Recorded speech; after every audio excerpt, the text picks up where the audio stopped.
Welcome everybody to our afternoon meeting, and just looking at the time frame there, begin at 1, afternoon tea at 3, and we want to be finished by 4:30. So we'll try and stick to that as best we can. So health and safety, you all know the emergency exit to my left and out the door. We have one apology from Vince Daly. Any conflicts of interest declarations? Nope. Put in devices. I'll move it. I'll second it. Thank you. I do that for Right. Yeah, I'm on a tight time frame here. You'll be slick. Announce urgent business from anybody? Okay, we'll go through the minutes on page 5 of the meeting of the 19th of November. For matters of accuracy, page 5, 6, 7, 8, 9, 10, and 11.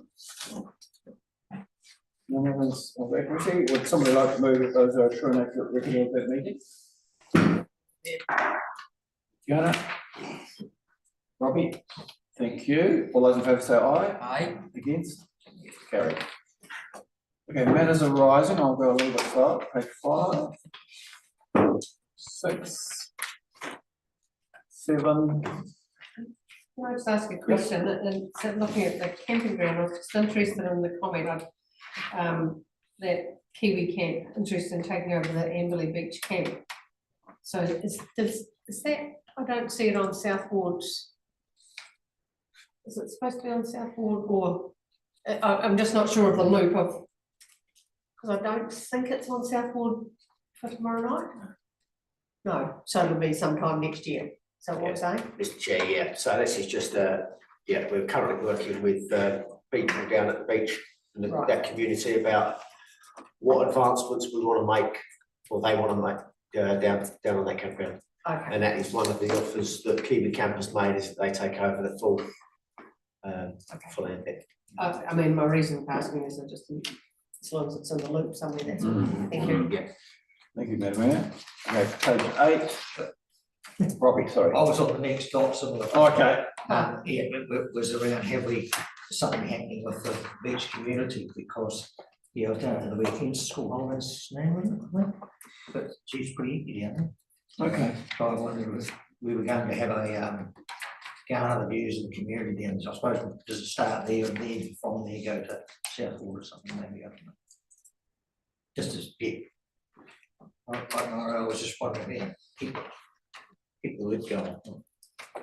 Yes, Mr. Chair, so, yeah, so Robert from Beach is working with Evan, and they're, I think it was actually, I don't know if it was a resolution or one of the actions in the minutes in the meeting, last meeting was about those two working together, and Amberley, Abra coming up with what they actually want to see down there and investigate some more. So one of the things was about long-term parking for caravans and campers. Those sorts of things to try and generate more revenue. And when they were going to have a conversation about appointing their own monitor, if you like, person going around checking to make sure that people weren't overstaying. So it's largely at the moment, in my, I guess, after the conversation in the last Southwood, it's currently sat with Abra and with the support of Evan from the property team. Just a question on that note from somebody who doesn't know much about Amberley Beach, but generally I would thought those beach camping grounds, you know, had people that go there for generations and they're well supported, but for that not to be, is it because they haven't got good facilities, or what's behind that it's not well patronised, or because the beach is a pebble beach and not a sandy beach? Or I know that's a, I guess that's what we're going to have to try and yeah, because normally they're, like I say, campgrounds are, you know, generations go there. Okay, no thanks, Robbie. Page 8. Can I just ask a question? Same topic but slightly different. I mean, we are coming into the you know, the holiday season, if you like, and remember thinking about it when I was reading it, and Robbie's just prompted me again now, but is there an opportunity for us to do a bit of a, you know, come to the Hurunui, a bit of an advertising campaign, you know, on our media links, on our Facebook or whatever, to say we've got a range of amazing camping grounds across the district, search them out, you know, because we have got some lovely little idyllic spots that are probably underutilised, not just talking about Amberley Beach, Yeah. but now would be a good time for us to up our advertising in that regard, to see if we can attract some of the, you know, The last minute decision makers. the people, but, you know, I mean, Mr. Chair, so next Tuesday? Yeah, Tuesday afternoon, I'm meeting with Graham and Shane to talk about the destination management plan. So maybe I can talk to them about something Yeah, that's around that. ordinary too, isn't Whether it? they're the right people to do it, or whether it comes directly from council, I don't know, but that'd be worth having that conversation then with them. well, I mean, we've got a pretty good reach on our Facebook, so I just wonder whether if it's a simple advert, knocked up, you know, I mean, certainly do that as far as the DMP goes, but actually there is an opportunity to get some reach out into our camping community to say we've got a range of wonderful spots, we've got blah, blah, blah, you know, mostly $10 a night. I mean, you know, we could perhaps do a bit of a light touch marketing. We'll pop you out in a reserve with a tent. Me and Mary. Well, you know who I might find. Exactly. So look, that's great. So how can they get picked up? Will See if any- so that something happens. The direction of this committee is that we do some comms to promote our camping grounds. Yeah, I reckon. It'll be as simple as that. Well, that would Is that help what your direction tourism. is? Just add it as an action. Yeah, if that's without too Yeah, much yeah. indulgence, I think Yeah. there's an opportunity. And Because, you're happy to utilise that Facebook reach. Yeah, I think so. yeah, I mean, look, we should run a business, and I mean, we had somebody doing that all the time, so. Um, Mm. Worthwhile. Thank you. Thank you No for that, Madam Mayor. Okay, page 8. 9, now I've got one on page 9. The bottom bullet point on roading, it was queried if the Willie Digger contract sits within Ford or an external contractor, and I think that was Dave's question. Mr. Chair, no, it doesn't sit with Cord. It's just being checked over the tender, if you like, or the spec. It's just being checked over by our new road engineer. So that'll be going out in the new year. So we should have pricing come back, and whether or not Cord tender for that or not, I don't know. They haven't been particularly interested in the past because they have some concerns around the traffic management requirements. So whether they tender or not, I know that certainly some other local contractors are interested. Thank you. Then I want to see if we have a new roading engineer that does that.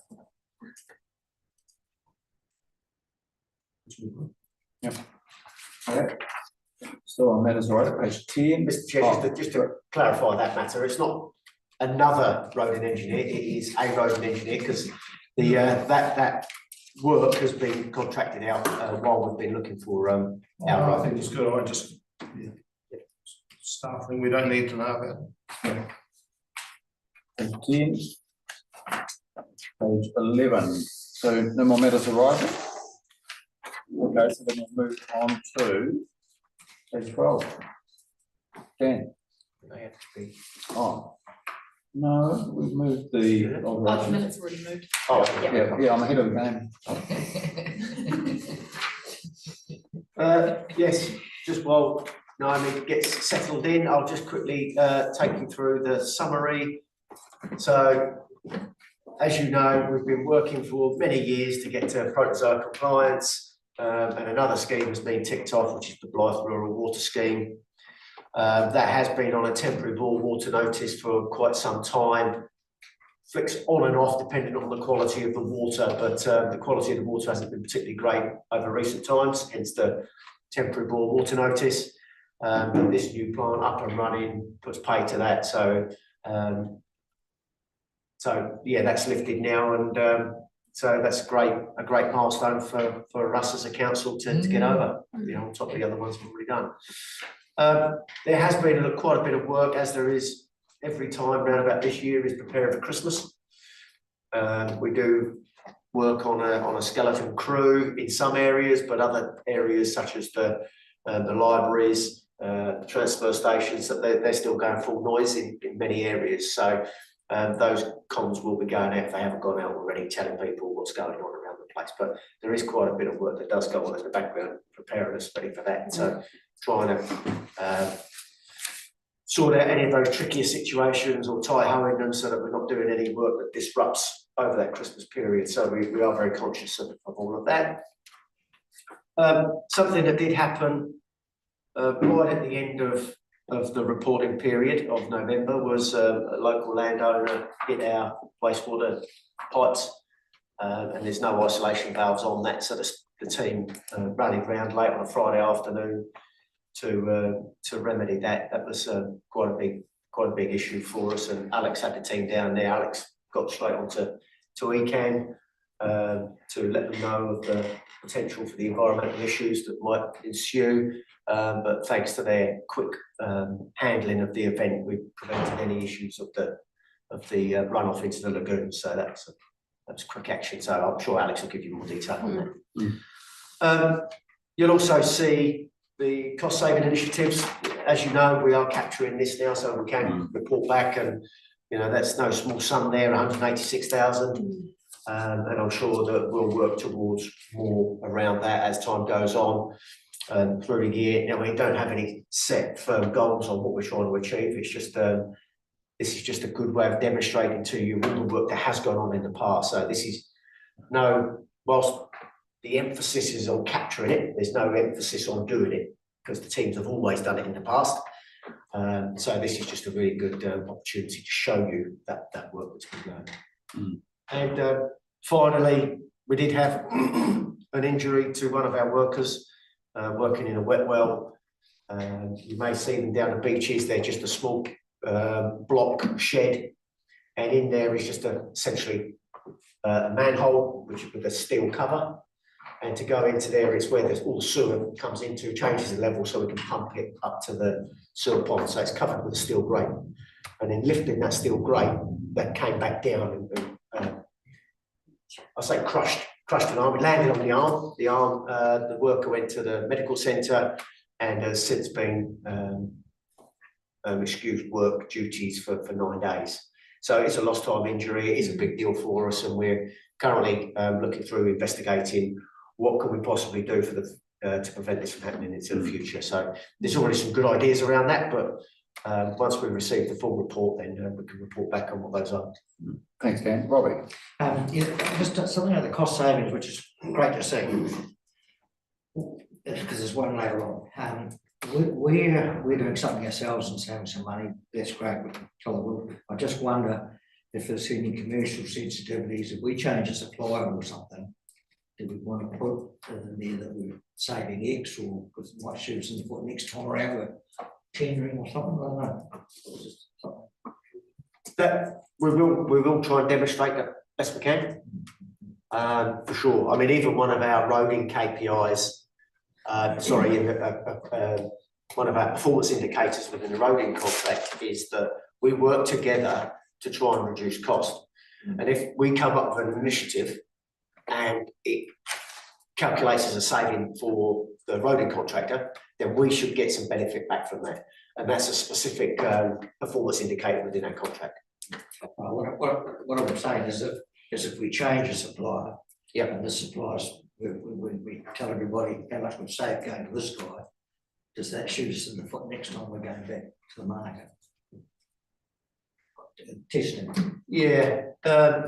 Yes and no, I suppose. Probably sharpens everybody up. Yeah. If they really want our business, then they'll see that we're making X amount of savings over what we were paying. So they won't know specifically down to the different items that we're buying. So yeah, I don't think we'd have a concern with showing that.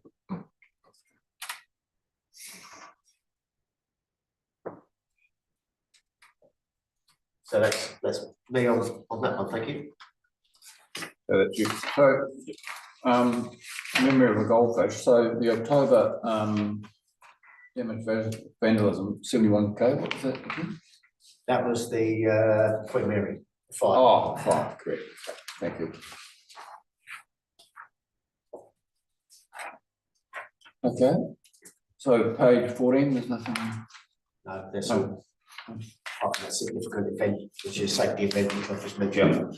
Thank you for that, Dan. Okay, Naomi, take it away. Okay, so it was a pretty quietish November for us, I guess, when we look at this. CSRs, one of the interesting things on it is you can see the tracking with the closed versus the received. It's just like on top of each other. So there was a time a number of years ago where that was a lot wider. So I think that's actually something to really note on that one. With our compliments and our complaints, good trending again, more compliments than we have the complaints. So we have 7 compliments and just the 1 complaint. The 1 complaint was after the Northern show, the AMP show down at Amberley, not the AMP, Amberley show. And there was a complaint that it was left in a pretty icky state with the horses over it. And normally they would come in and roll it out. The horse people would come and roll it out themselves. And somehow there was a mix up this time. Somebody didn't do what they were supposed to do. My understanding is it has been resolved, that they went down and they filled it with dirt and did their bits and things and done it. And I think there's now a process going to be in for next year to make sure that these things don't happen again. So that's that one. On to our borrowing stats, and you can see that we're only 5 months into the year on this and already 58,000 things have been borrowed. Just nearly 11,000 last month alone. So that's still tracking along. And our electronic issues are also right up there with 11,500 electronic issues. So we don't necessarily see those in the library because you can do it right now. Take your phone and download something. So we don't necessarily see that, but it's just a service we offer. So, and then we go down to our phone calls, and it's very similar. Again, if you're looking at the oranges, actually this year, the blue is last year, slightly less phone calls than we were having at this time last year, but again, that line is pretty similar. And then our emails are just tracking along there. That one actually hasn't got the comparable on it. That shows our weekdays and our weekends, but another high number coming through, over 1,300 emails a week, which the team have to check every single one and respond to. So it's a lot of those invisible things that have been happening. SNAPs and solves, and overgrown vegetation, not surprising. This time of the year, we've had a bit of rain, we've had a bit of sun, had a bit of growth. So there's a few complaints on that one. And Hamner and Amberley, of course, our usual high performance. So the topical information for last month, second rates instalments, that's always a busy time bringing the customers in for, there's a lot of people who still want to come and pay their rates in person. So, and it's quite nice, they often come in and they tell us it's their outing. So they'll come and pay their rates and go over to one of the cafes and do that, so that's nice. Cheviot Library, so you'll remember that in our long-term plan, and one of the things that we've done was we knocked out a wall. So I'm sure you've all been to Cheviot Library. It's one of our smallest libraries. And by knocking the wall out that went into the old foyer, that's expanded that space in there. So we now have an enlarged space and the dedicated meeting space. Well, not dedicated, it can be dedicated, it's multi-purpose. But it's like, what do we do with that space specifically now? Do we just move things around? Do we add a new service? What do people want? So we've actually gone back to the public. So we're going to our people that come in, they're getting survey cards and also available online to tell us what they like best about their library, what they'd like to see more of, and what we don't have that they might like to see now that there's some space to do that. We're also, because that gets our current users, which is great, but we also want to reach out to people who perhaps don't use the library or come into the library to let them know what's in there and what do they think we don't have that if we did have that they might come into.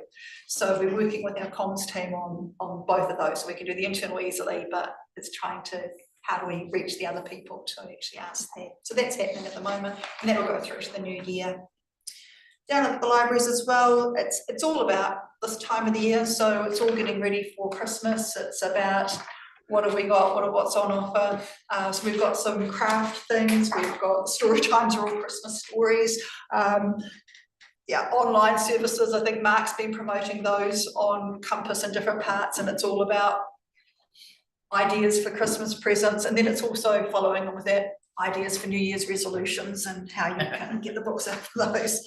So there's our summer reading challenge, which I talked about, which is this year being extended to, like, there's actually a specific teen section this year. So the summer reading program, I know, Imara, you've been involved in that for quite a few years.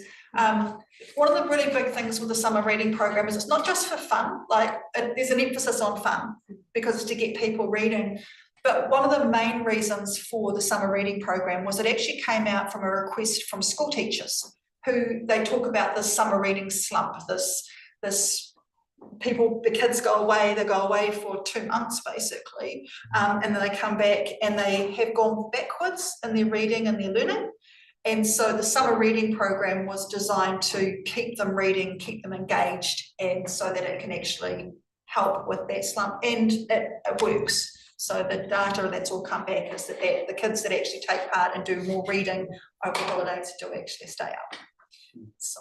Look, if I can comment, I can't remember what it was last year or whenever, you know, down at the tin shed and the magician came, but some of those young students put in so much, they had to read 10 books and write up about their 10 books and have it all signed, but they were very diligent in their desire to, you know, get in and be the prize winners or whatever it was. Yeah. It was a really cool program and a really great thing for our staff to be involved with. You know, I just think, you know, spot on, perfect. And they try, I mean, every year they look at different ways of engaging more readers, and sometimes it's activities that are specific along that. This time they've got the card, you can see there's a picture of like the challenge card, with more standoff, so that they maybe have to do less work, but still collect that, because there are the kids who really want to, are reward focused. So it's like, what do I do to get a reward? Others are achievers, and so it's trying to just reach all of those, but with that main goal. We also have Christmas crafts happening. We've got one of our volleys down at the Amberley Library, loves Christmas. You know, they're first volunteer to like, when can we put up the Christmas tree? When do we do the decorations? And they have also created a couple of craft sessions. So they designed them, what we were going to do, and they, you know, volunteered to run them and everything as well. So we just have been collecting bits and pieces, ribbons and leftover fabrics and stuff. So staff have all been contributing to that as well, to actually try and have enough stuff for the people to actually play with. There's also, with that, on the 20th of December, so in 10 days time, the Hurunui youth are doing a Christmas gift making thing as well. So nice synergies with that. And that's my report. Thank you very much. You're very welcome. Just like to comment on the summer reading challenge. I feel I'm going to read a book, it'll be over the summer period. And then I'm useless for anything else until I finish that book. So It's the time to read. Good one. Christmas, everyone. same to you, and we might see you later in the week on a certain function.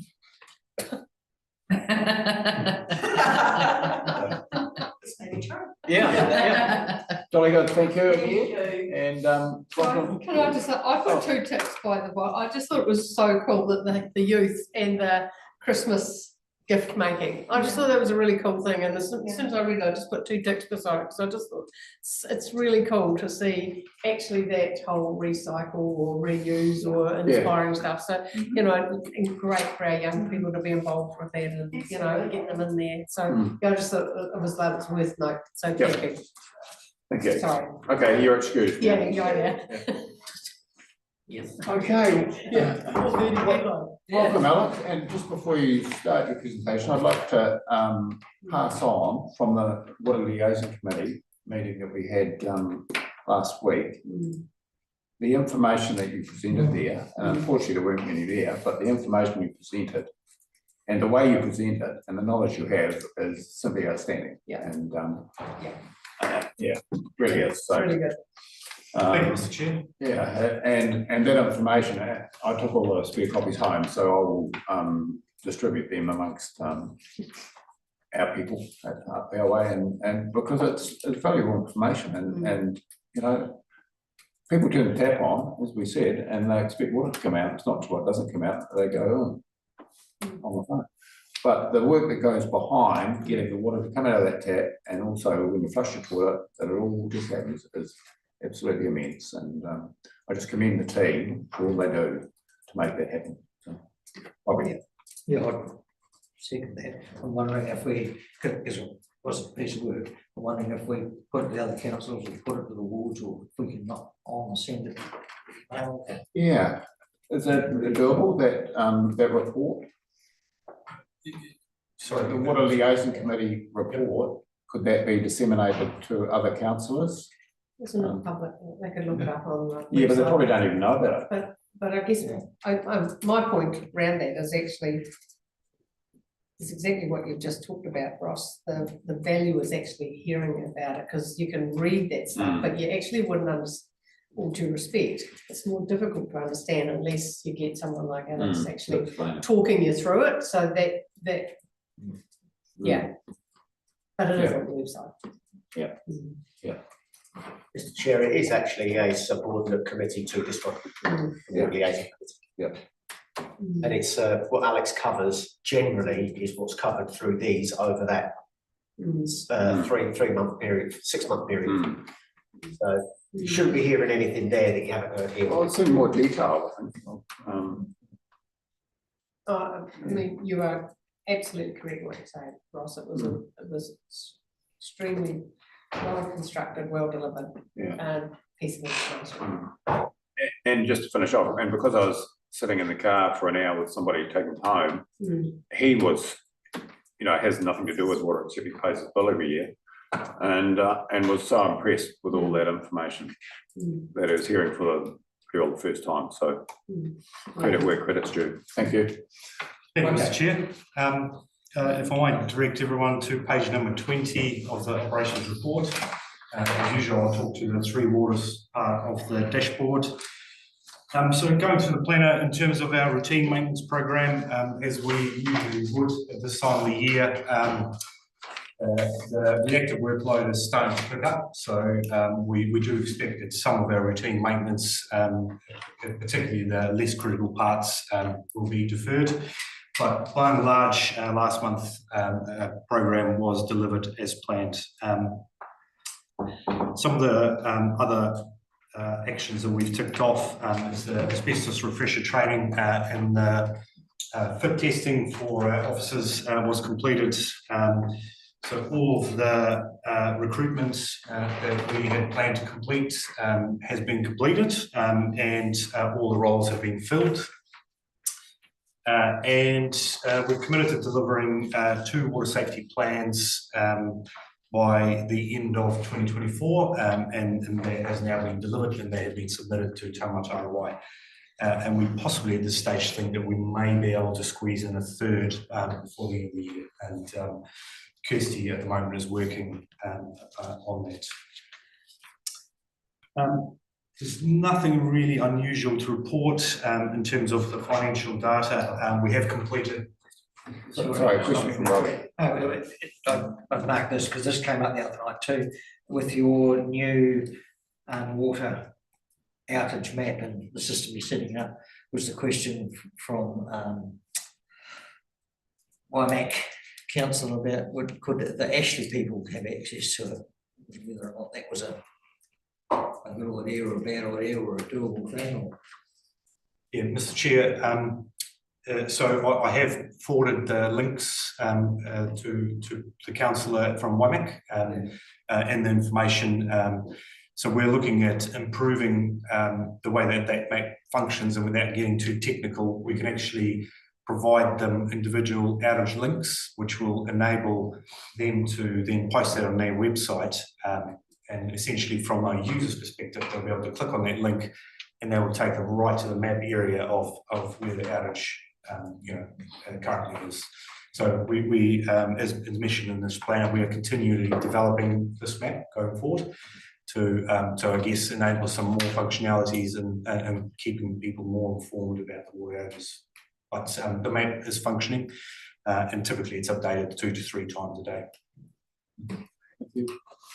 So, Mr. Chair, can I just to elaborate for everybody's benefit, I suppose. So what Alex has created, very similar to what you see if you go and look at Main Power's website. If there's a power outage, you go to there, you see a map of their area, and you see anywhere on there where there's outages. And Alex has built the same for the water. So turn your tap on, as you just talked about, no water coming out, rather than flooding us with phone calls. You know, in time, we hope that people would go straight to the map. They'd look at the map. It would say there's a water outage. It's on between this time and that time.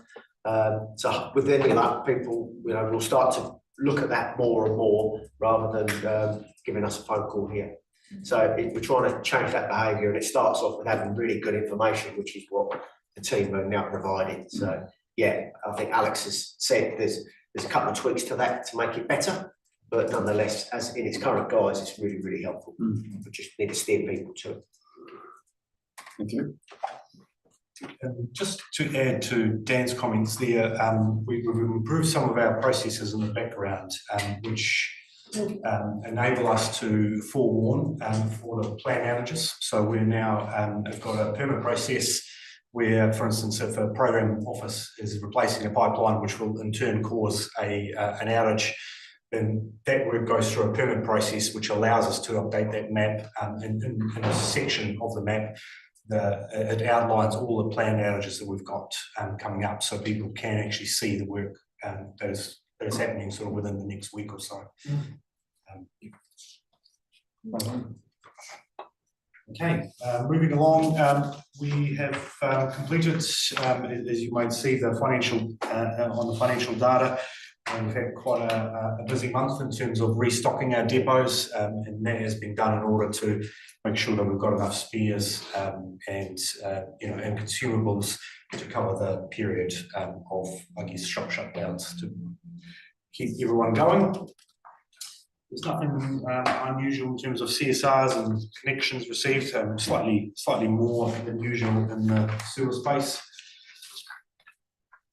In the cost saving initiatives, we've completed a trial run. Sorry, Alex, Robbie's just got. Page 22, just for a start, the critical and urgent alarms. As I was turning the page over, am I reading it right? That is applying to the stormwater, not. See what I mean? It's not coming over to wastewater as the stormwater is. Okay, so what was the big difference? Is that we've just the improvements we've made that it's reduced it so much between the 2 years? Yeah, sure.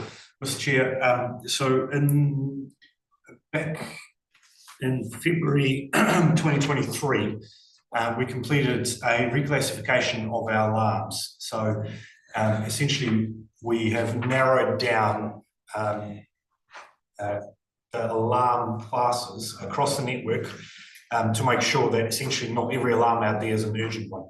And we've done that basically to mimic the level of standards set to us by council in terms of our response times to customers as planned through the apps.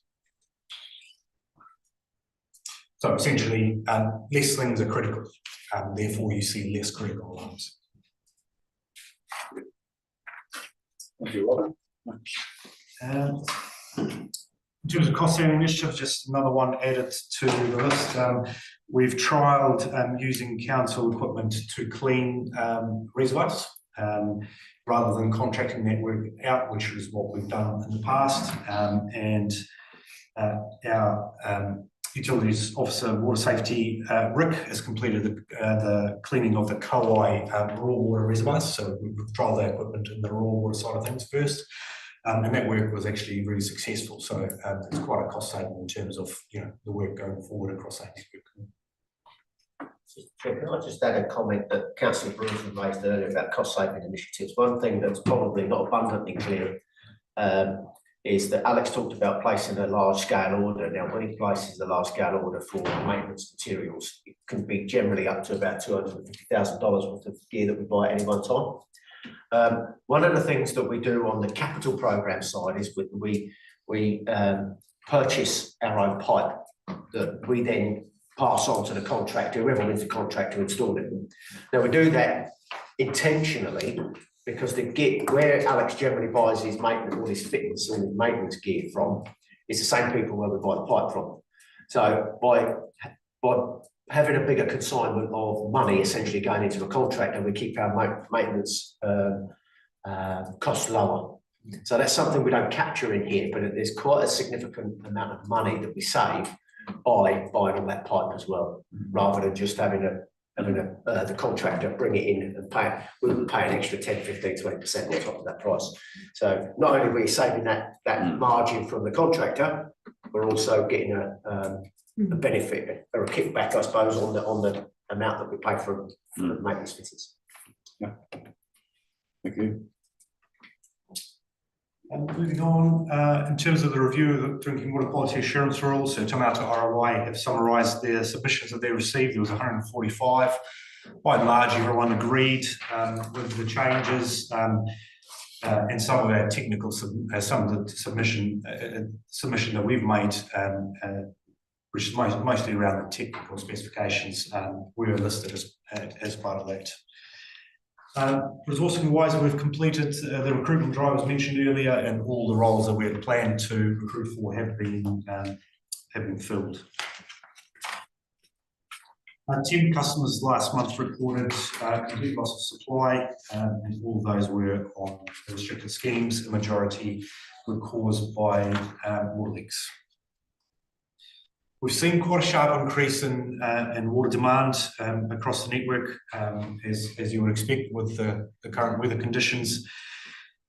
It's actually been probably larger than the 21% because that figure is reported right across the month, and as the dry weather set in over the past three weeks or so, we've seen that demand jump up quite significantly. And for the likes of Amberley, we're seeing the demand close to 3 times the usual normal consumption. So we will be going out with some messaging, just reminding people of the best times of the day to irrigate, and I guess to embrace the brown lawn in summer rather than trying to keep it green.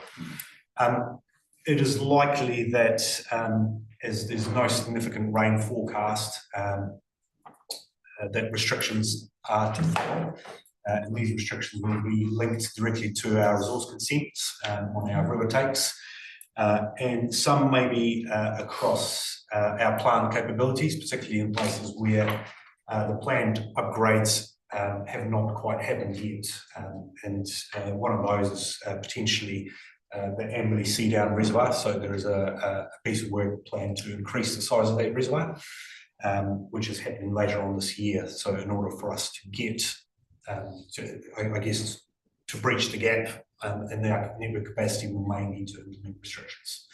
But at the moment, we've maximised the way we run our plant, and we've reconfigured some of the plant to essentially provide us a bit of extra water capacity in these peaks in the afternoons, and we're just trialling that at the moment, and it seems to be working okay. So we'll keep an eye on that and keep everyone updated. So 118 connections have been inspected as part of our water supply maintenance program. Our electrical maintenance program is planned to resume in January. At this stage, our electrical resource is tied up and making sure that our commissioning, as Dan had mentioned earlier, the commissioning of the new water treatment plants is progressing well, and we are focusing that electrical resource to aid with the development of those plants. So just as a bit of a heads up, our Wairoa water treatment plant is planned for commissioning for tomorrow. So by the end of the day, we will have yet another Rosario compliant plant up and running.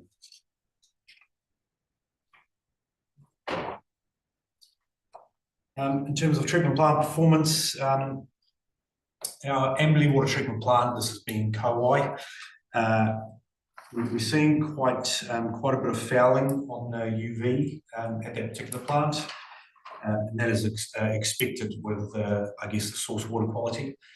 So what that's resulted for us is quite an intensive maintenance program. We essentially, normally we would service the UV systems depending on what part of it quarterly, but in this particular case we're having to service them weekly at the moment. So we are looking at potentially changing the way that UV runs at a particular plant.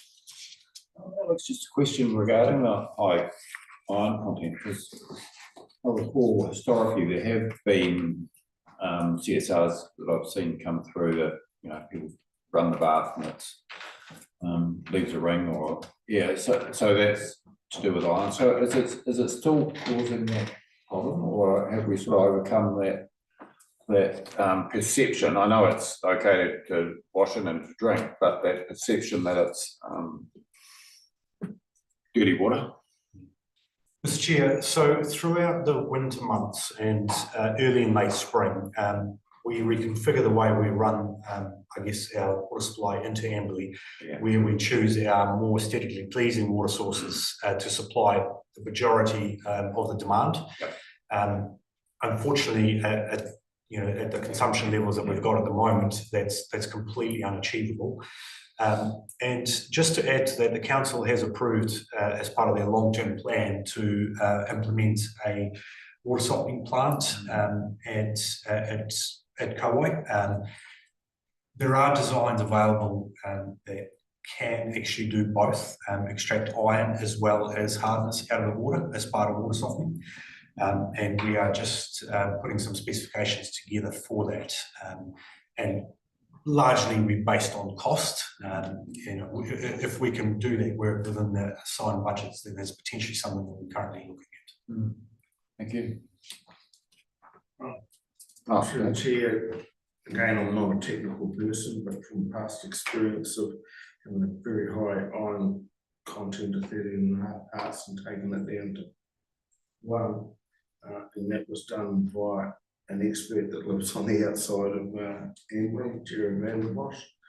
It was unbelievable. We had very expensive iron treatment plants. What we came up with was reasonably low cost, but done over top of iron. You know, our toilet bowls would go from brown to white, and that was aerating the water into a pond back to go through these other expensive plants. But I think he's still on the outside as a hell of a knowledgeable person. Thank you, Dave. Mr. Chair, the aeration towers have actually been trialled at Kauai Water Treatment Plant in the past, and also have been trialled at our Mays well in the past as well, and they've not proven successful. Which could be a different type of one.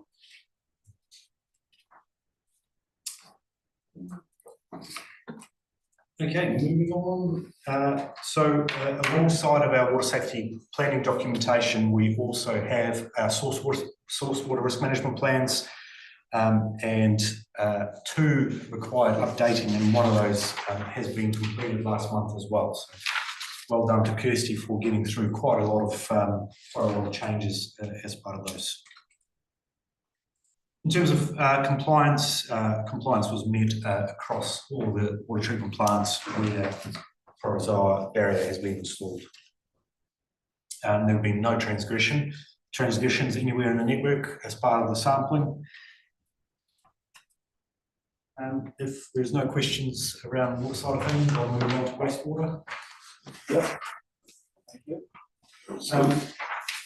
With our wastewater treatment plants maintenance, we had a very productive meeting with Environment Canterbury at our Cheviot wastewater treatment plant, where technicalities around ponding part of the paddock where we irrigate wastewater to, it essentially prevented us from irrigating water. So our consent states that if there's ponding in the paddock, then we cannot irrigate. So we came to an agreement where exclusion zones will be erected in the paddock, which will enable us to essentially irrigate the rest of the paddock apart from where the water typically ponds. And we've done the trials essentially not applying any water to the area and just demonstrating that the water still sits there and it's actually stormwater that's ponding rather than wastewater. Is that a K-line system there, or? Yeah, What are the- yeah. Oh, it says here, yeah. Okay. We had two wastewater overflows last month, and Dan briefly touched on one of them. So unfortunately, a property owner had dug through a sewer main down in the lower parts of Amberley, and that sewer main is directly connected to essentially all of Amberley's Leaffield and Leaffield Beach wastewater that goes into our wastewater treatment plant. Because it's a gravity sewer system, there is initially never been any isolation valves designed. So essentially we had to get several crews together really, really quickly, switch off all of our pump stations, establish sucker trucks, and employ expandable bags to block off our wastewater pipes as quickly as possible. Now this all happened on a Friday afternoon, which is typically our peak flows, as you can imagine. Yeah, we got everyone set up really, really quickly. We did have to ask for assistance from contractors just because of the larger scale of the works. But we were able to get the pipe repaired really, really, really quickly. There were no spills as a result of that into the Mimoto Lagoon, which is really, really close. Which is, I think it was a great outcome by everyone. Well done. Moving on to stormwater, the 3-month checks were completed in Amberley.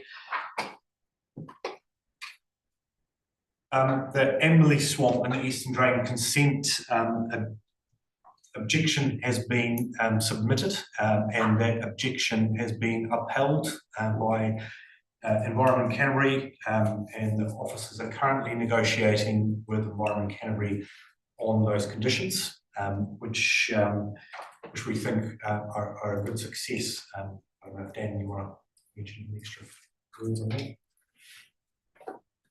Oh, Mr. Chair, yes, so as Alex said, we've received a granted consent from ECAN after many years of trying to secure one, but the one that we were issued with, we didn't agree with some of the conditions. So we've just gone back and to them, objecting to them, and after some to and fro and some escalations, we've got a response to say that the decision maker agreed with our objections. So we're now just going through just the finer detail. So we're quite happy with their final response. We just want to seek some clarification on some bits and pieces. So if I wear my optimistic hat, I would say that we'll hopefully get something before Christmas. If I wear my pessimistic hat, then God only knows when we'll get that resolved. But yeah, I'd like to think that we'll get something before Christmas. One man of me's got an optimistic hat for you to wear very shortly. Sorry? Say that again? You're a big fan of wearing those optimistic Christmas hats. Oh, that's really I'll bring one red next hat? week. Yeah. I'll bring one next week with your name on it. It won't be too late. Thank you. So can I ask, after that, Steve, being optimistic, do we then go back and look at the whole thing again as to how to do, or we still got our plans kind of be fit for purpose with these changes? Yes, Mr. Chair, that's the key issue that we've had, is that making sure that it is fit for, the consent is fit for purpose and we can deliver on it based on what our original plans were. So that's the fine tuning that we're just doing. So once we've got those, we believe the money that we've got in this budget this year, we won't exceed that budget, we'll get the work done. And then it's wherever council wants to go after that, whether it's subdivide that piece of property off and then sell it, recoup some of those costs. So I don't think we're that far away from being in that position. I don't think positive thoughts. And then, yeah, and then the whole system can be developed. We can provide assurance to the whole Amberley Township that we can protect them in those high flows, and not only that, we've also got the added benefit of having a wetland that can be developed in some way, shape, or form. Potential future recreation area. You know, I mean, this consent we've been trying to track this consent for years. 2010. Yeah, Yeah. like, you know, like it's a long, long time, and so to get that really is, and that's part of the rationale to look at purchasing the land, so we can understand it better to, you know, be in control of our own destiny, really, you know, so it was a pretty good move on this council's part to be advised in the manner that we were from our staff at that time, so. Thank you. Good conversation. Yeah, Mr. Chair, and moving on, there's a couple of photos there. I know that in the past we've shown some, you know, grand, beautiful water treatment plants around the district. Not all of our pump sheds look like that, of course. But I just wanted to include these photos. So the photo on the right there shows a pressure cylinder and some of the older galvanized pipe work, which over the years gets more and more restricted as the rust builds on the inside of it. And Nick, who's one of our staff, has actually been a fitter in his previous work. So he has been fabricating headworks, which is all the pipe work that you see there on the image on the left, and essentially placing that pipe work in some of these older sheds that may not look very pretty, but the gear inside of them, we are slowly working our way through all the pump sheds and renewing that to extend the life of those. And the final page, just showing another repair.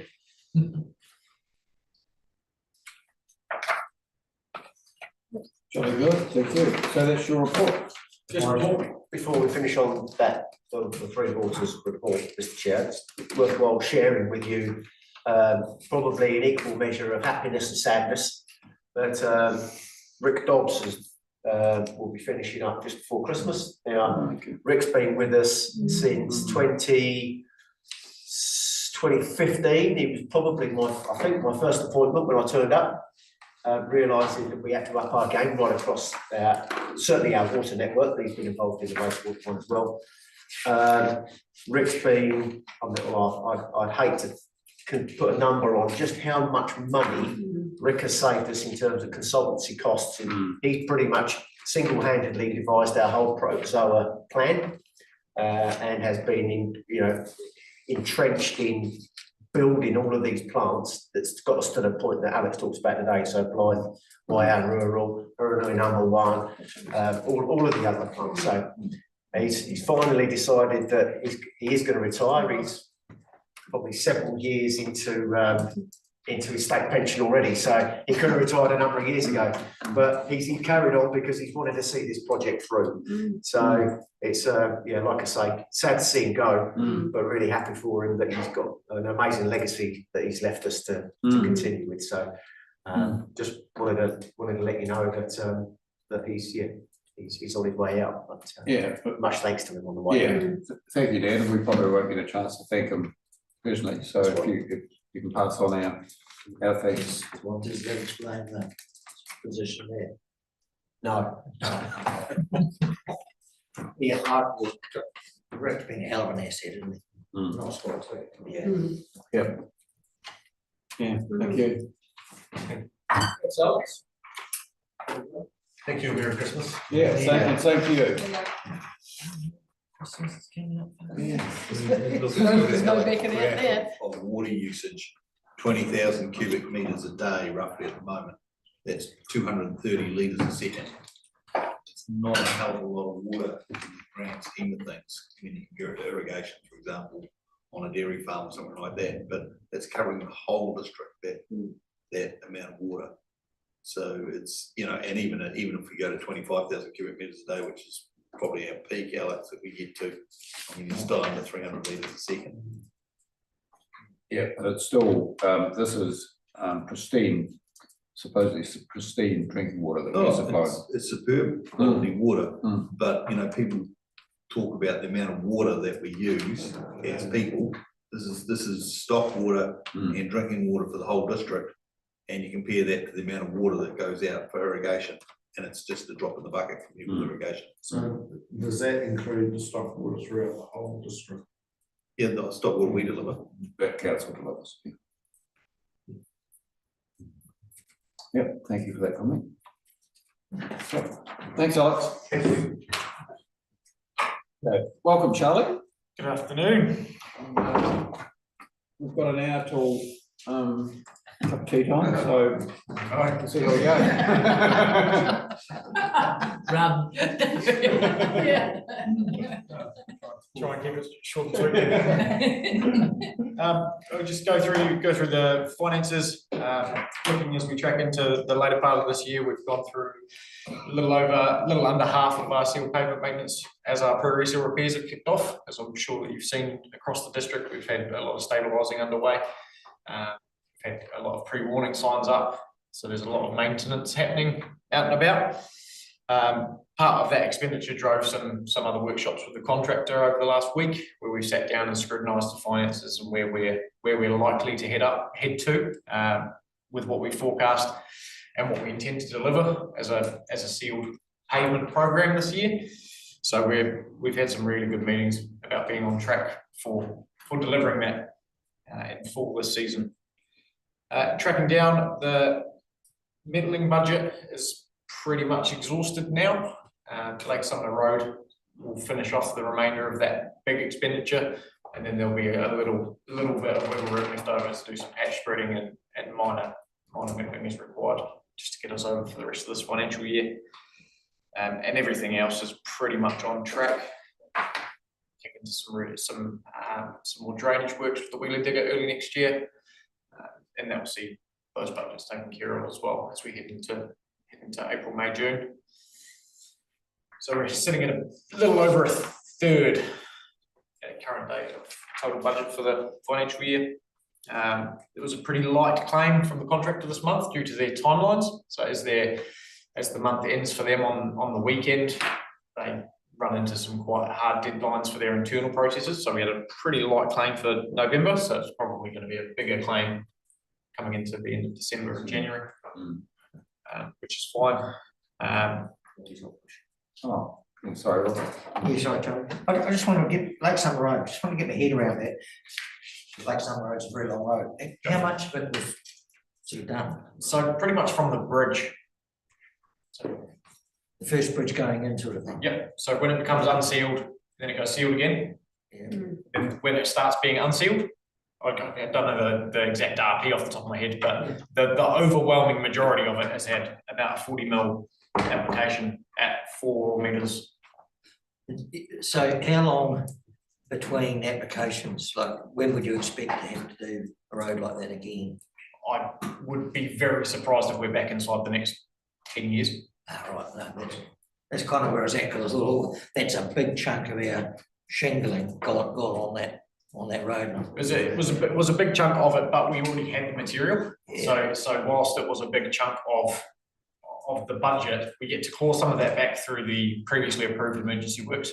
Yeah. And we've also got to use the stockpile that we've had sitting halfway down at Guns Pit. Yeah. So we've actually been able to do it the most cost-effective way that we possibly could. If we went back in on a cart rate, it would have been hugely more expensive than that. No, that's cool. That's cool. Yeah, and Lake Sumner, for example, has probably not had any heavy maintenance outside of emergency work response for the last 15 years. Heading into service requests, service requests have been consistently low, with the exclusion of the wind that we've just received. They've been pretty light on the ground. This time for sealed road potholes, after the little bit of rain that we had. Rains and we get some potholes, but they've all come in and been resolved. You see the LMPs have been out and about, they've been busy, looking to start the new patrol sets for them early next year. So we've just been going hard pushing on what we've got in the current patrol sets. So lots of edge marker posts, bridge end markers, and quite a high amount of potholes again over November. Charlie, just a comment regarding the potentially broken marker pegs, and I just noticed in the wind we had on Sunday night that actually snapped off a few up our way just with a constant vibration or the flopping, and then next thing you know, they're lying on the side of the road. So is that a weakness in them, or because that's a direct cost to us, presumably you're replacing those marker pegs, but. Yes, Mr. Chair, it is a direct cost to us.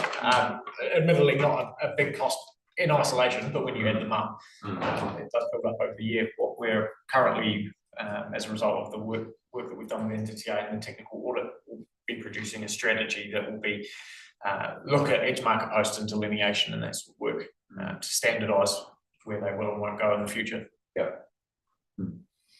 Okay.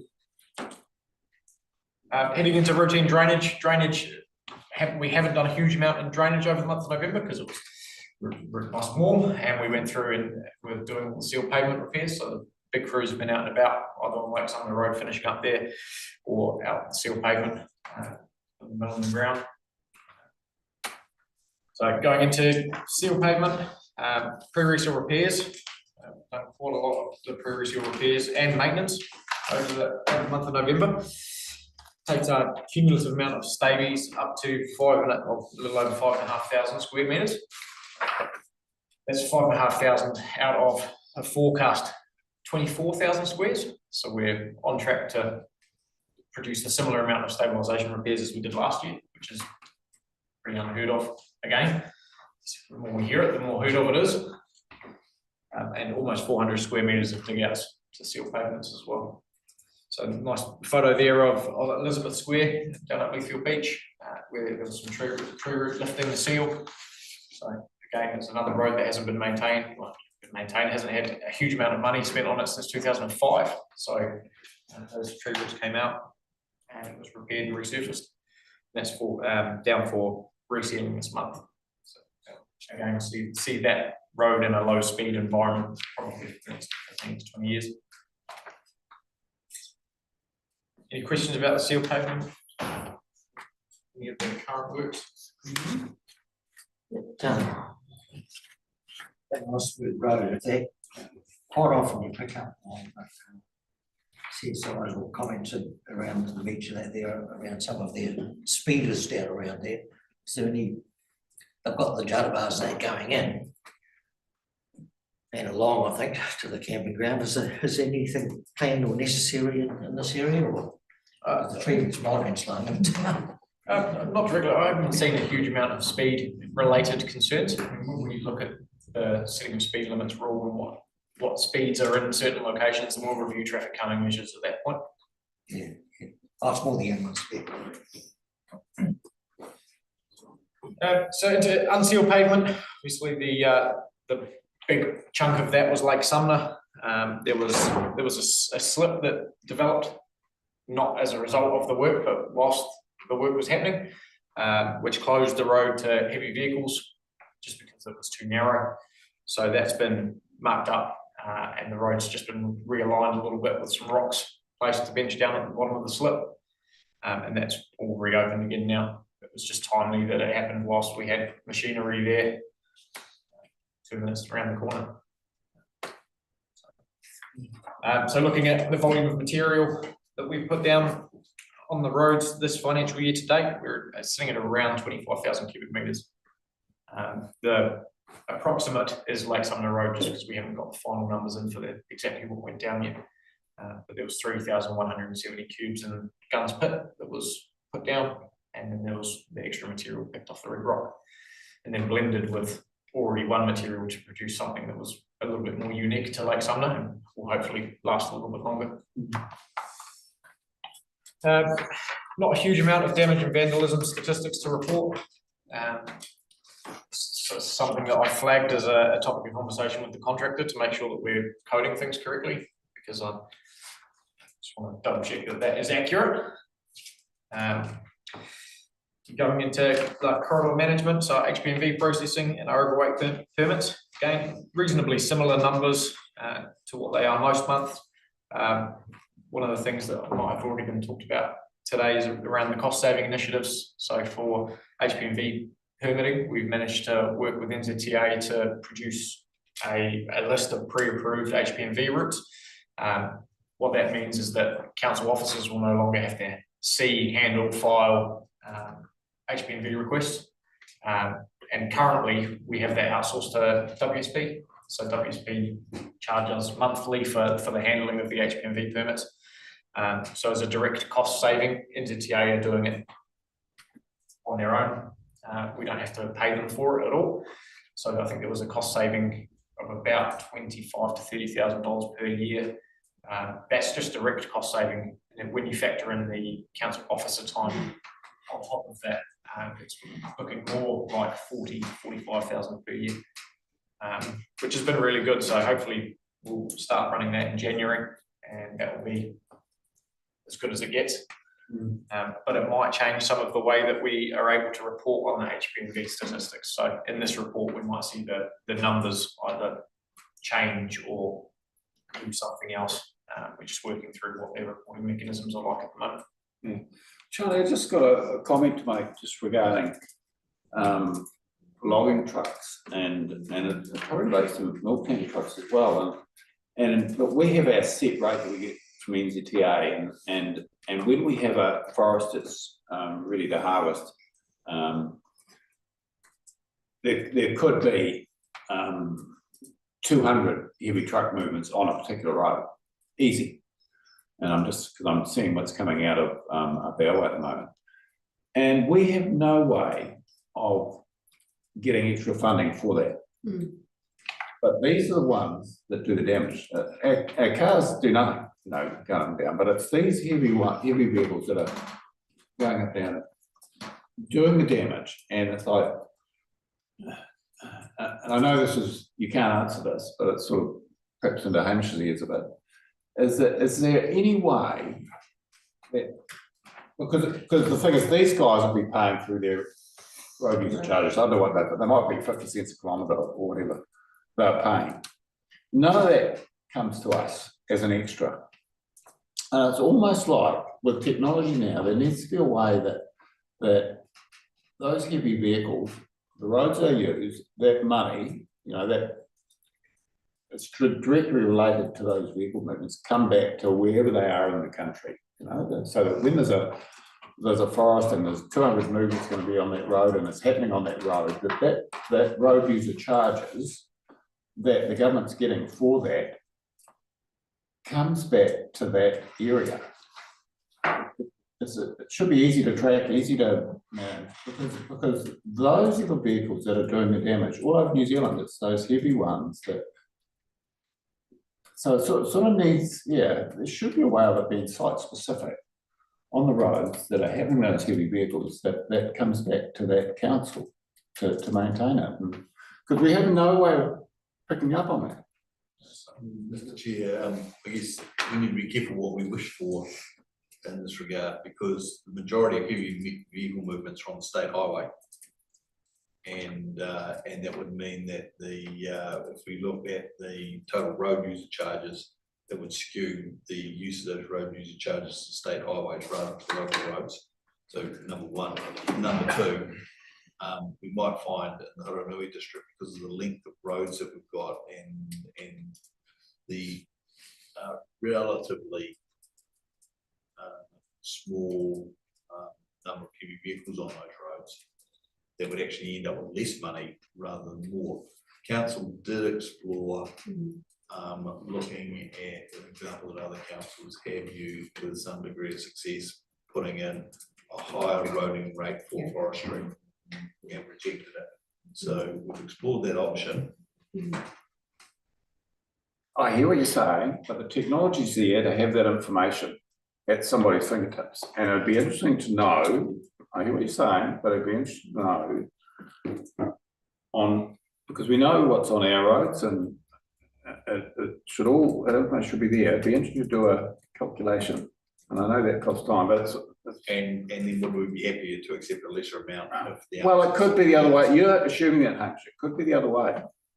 Yeah, I've questioned ZTA about this and some time ago now, and their view is that the majority of the heavies are on the state highway, and that districts like ours have a relatively low heavy count. We have a very low vehicle count, but we have a relatively low heavy count. But for those heavies to get to the state highway, they're coming on our roads. Yep. Off our roads. Look, it's just I'm seeing it, and I'm watching the road deteriorate under my eyes, and we have no way of pulling back that extra damage that's happening. We're just treated as, and so okay, I'll shut up. Charlie, you. Just to tie that one up, Mr. Chair, when we do receive the applications for deforestation, we do actually talk to the forestry companies, and quite often they are forthcoming with assisting in some sort of maintenance as well. Okay. Especially if they're turning out into an unsealed piece of network or something similar. We do actually have some pretty good relationships with these people to get some things done. It's not all one-way traffic per se. Yeah, okay, that's good to hear. I mean, there's quite a few private forests up our way that are coming on stream. Sorry, Madam Mayor. No, I mean, I've never got a whole lot of value to add, but I think it was Wairoa, is that correct, Hamish? Correct. They had I think that went through a mediation or a whole process No, we around, challenge through the courts. yeah, around the ability to have a higher fee charge or whatever. A targeted it was, rate you know, or so, yeah, so there probably is some case law, some test of that, I guess what you're talking about. And I'm sure, just probably 3 or 4 years ago, and someone else helped me, I'm sure there was a remit through LGNZ, you know, through LGNZ AGM around, you know, the differential, that probably you're sort of testing, I suppose. I don't know where that's got to, because that's an issue in itself, but you know, I think what you're talking about has had some consideration, but probably hasn't had any leads to take it anywhere. Just a comment, probably more than anything. Okay, I've got 2 hands up, so I'll go to Robbie and then Dave. Sort of mentioned it, but yeah, there was the remit, I can't remember which the council brought it up at the later.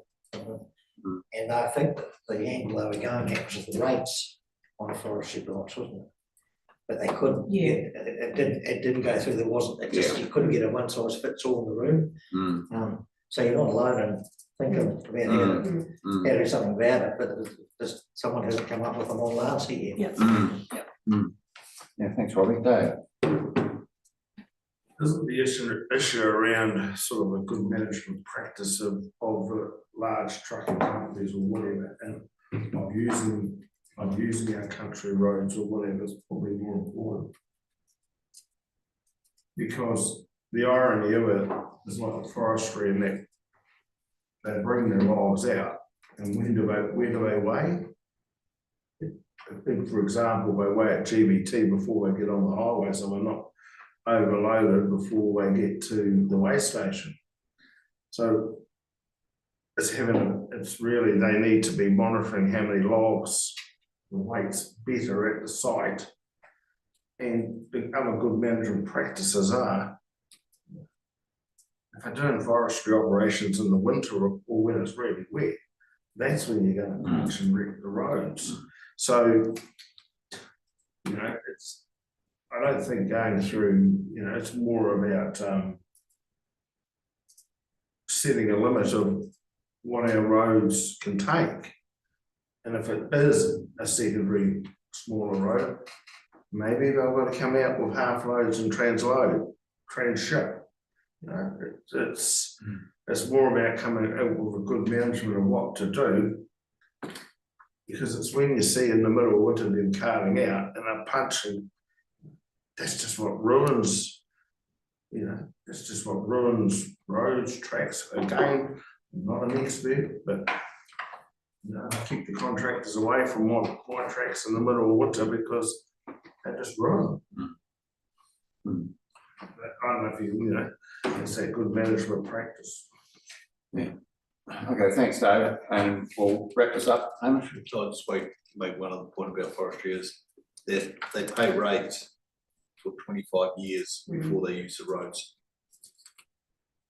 And they pay a roading rate just like everybody else.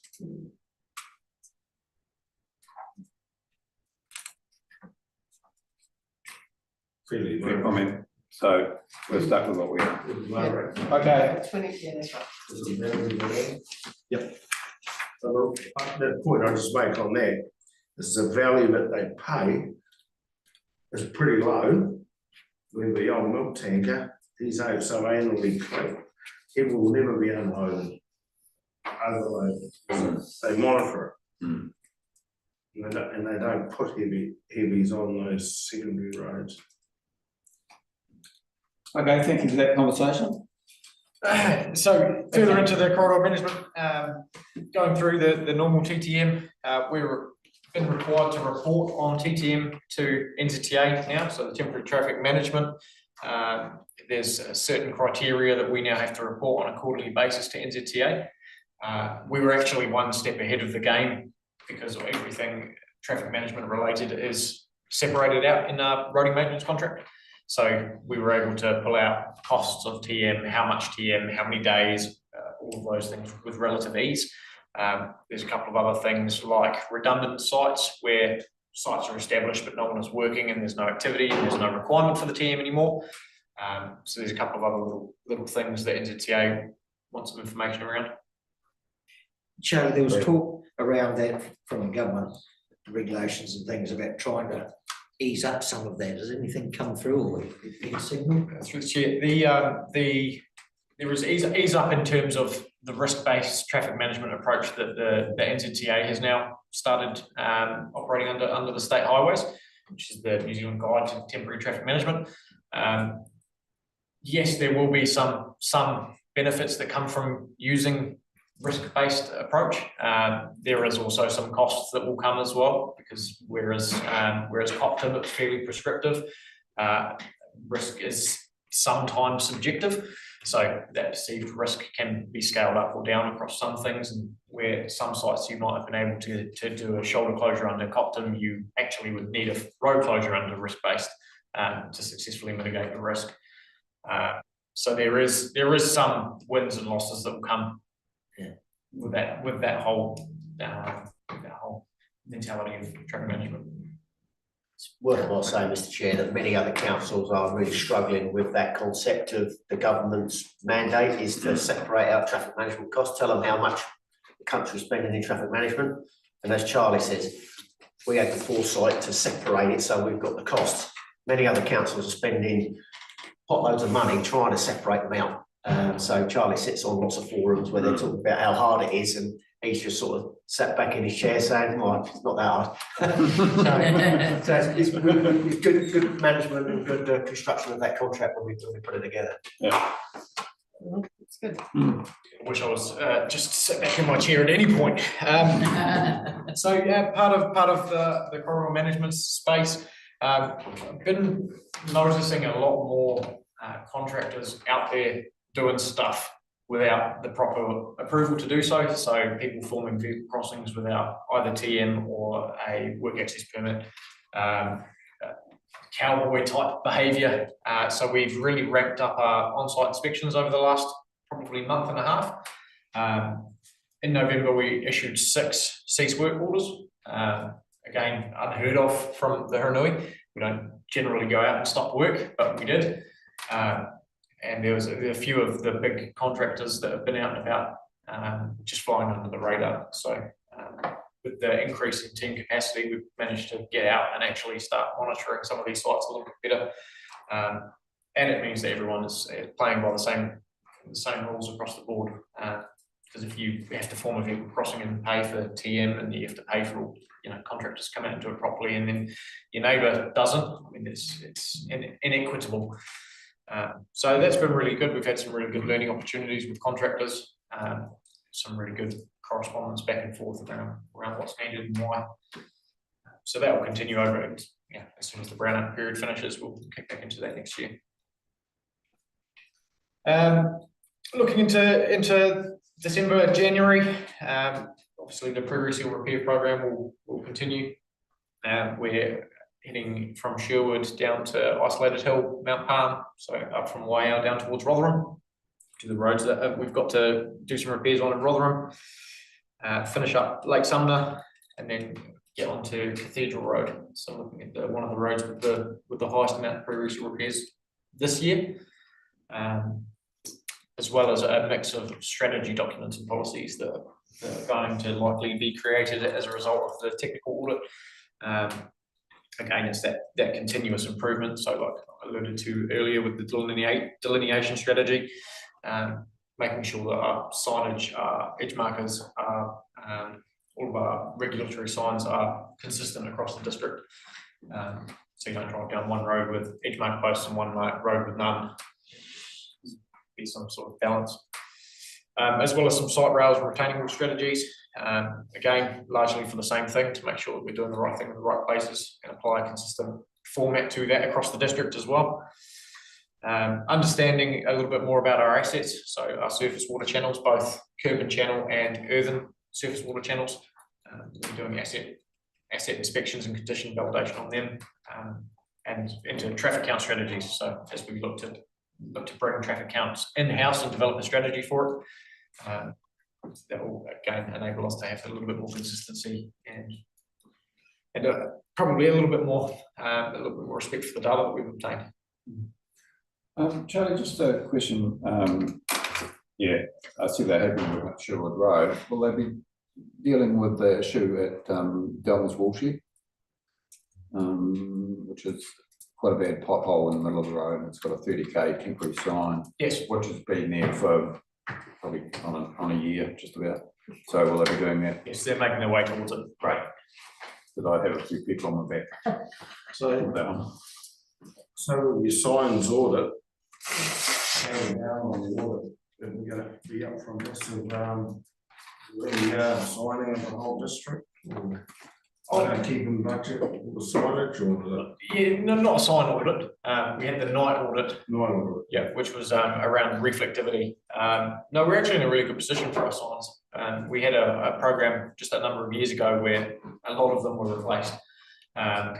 We're doing it in phases at the moment, and we split the phases out into a couple of different ways. So signs where we can reuse, we are refurbishing them for a lower amount by actually replacing them with reflective material, and then signs that we can't replace the reflective material, we're procuring new ones, but we're doing that on a site basis. So we can actually plan it and monitor the expenditure rather than a reactive, let's run out and replace all the signs now. Just about finished phase one of both pathways of that. Thank you, Robbie. Tourism meeting the other day came up, looks like they're going to start the tourism signs, I presume it's the brown ones, that sort of come under your wings, but that's all being done in conjunction. Through the chair. Yes, I had a meeting with them about their signage and which ones they're likely to replace and which ones they're not. We provided some sound advice, which they went away to think about and waiting to catch up with them. Thank you, Robbie. Through you, Mr. Chair. It's interesting you were talking about working through so that we don't have one road with markers and another road without markers, because I was stopped at the supermarket the other day by somebody who asked me what our strategy was, because it would go down one road where there wasn't any, and I said I would ask. So now I can tell Keith, who likes to keep us all in line, that a strategy has been worked on to get some consistency. Through the chair. It's actually quite interesting, because a lot of the edge markers came out as a result of the previous technical audit. Casting mind back to 2020, 2010, 22, when the last technical audit happened, there was too many. So now there's an inconsistency, because, well, however that came about. Yeah, it's really interesting. Well, one of the comments you made was when you were driving an emergency vehicle or something like that in the dark at a fairly high speed where it's possible, just how important they are on making some of those turns in the road. So that was a comment you made to me. And here you are, you talked about it today. So I appreciate that. Okay, is that all the questions exhausted? So thank you, Charlie, for your report. Wait, are you finished? Just got the Christmas road, Christmas close down section, just so you will know where we are. We will be available. The roading team will be available. I'll be working through. I'm liaising with the court team directly, just to run their service requests over the close down period, and working with their on-call staff. Otherwise, everything else will be allocated out as normal and responded to within SLAs. Thank you. Thank you for your report, and look, have a happy Christmas. Yeah, I'll see you beforehand, and all the best. Thank you. Yeah, cheers.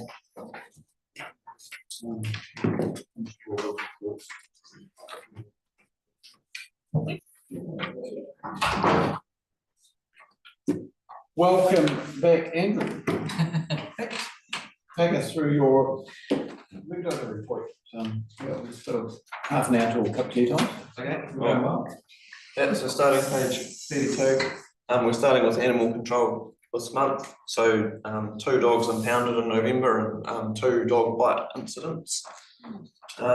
Just wanted to flag that we issued a barking abatement notice, which we haven't done many of in the past. That's when a barking nuisance complaint is substantiated and we've got good evidence of it, and the issue of the notice in this case actually resulted in the owner taking action pretty much straight away.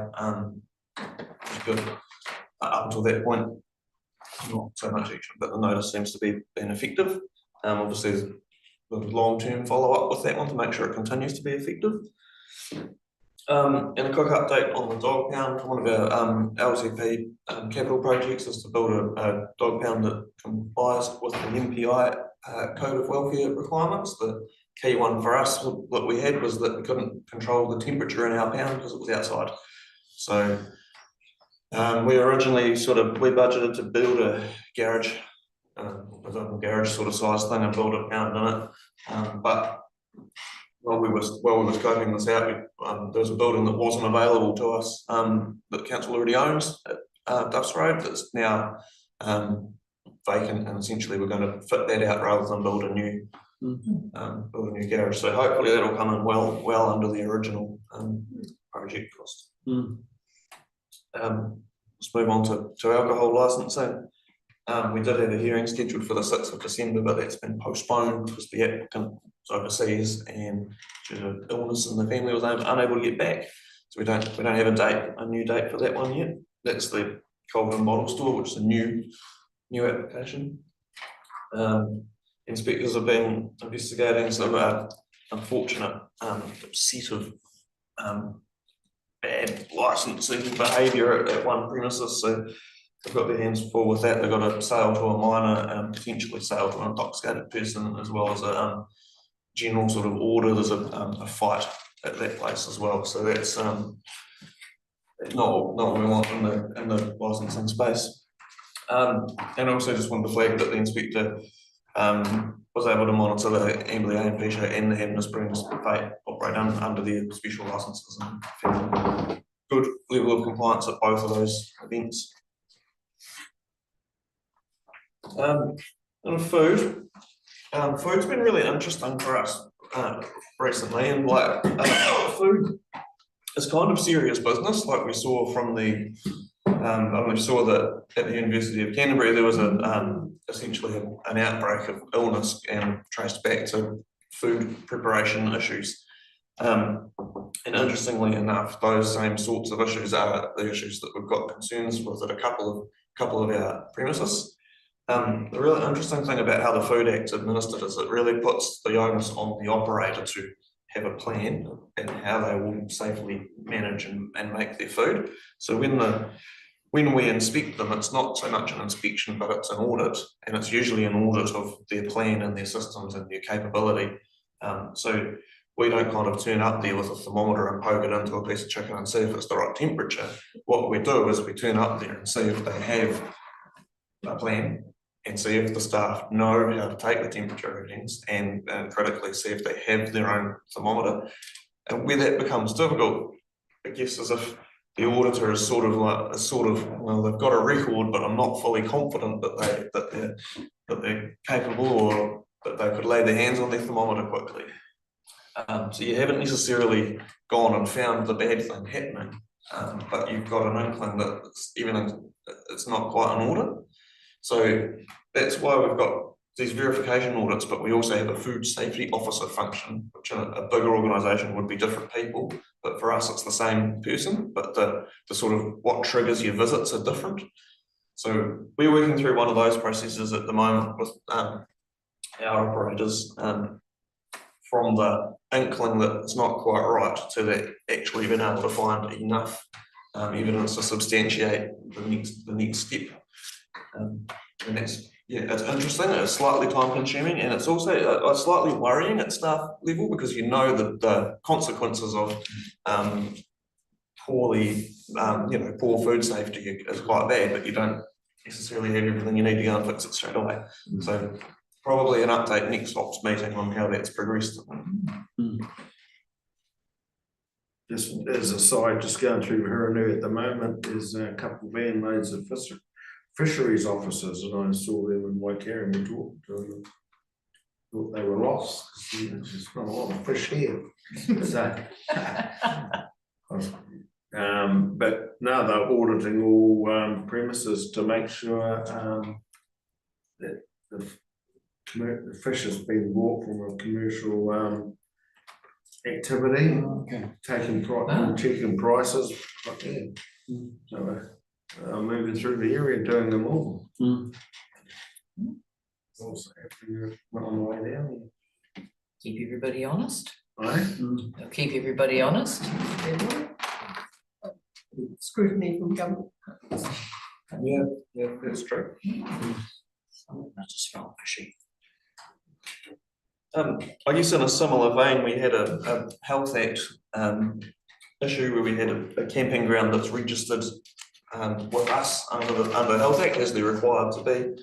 Had a notification through Te Mana Ora and I think it was a Taumata notification originally, that they had returned non-compliant drinking water samples for E. coli in their private water scheme. So that's a bit of like a joint agency thing again, but because they're registered with us as a campground, and because we're usually best placed to get to ours, then the environmental health officer made some inquiries about how their water treatment was managed, and in that case it was well managed and they were very clued up on what they needed to do. It was just an unfortunate thing.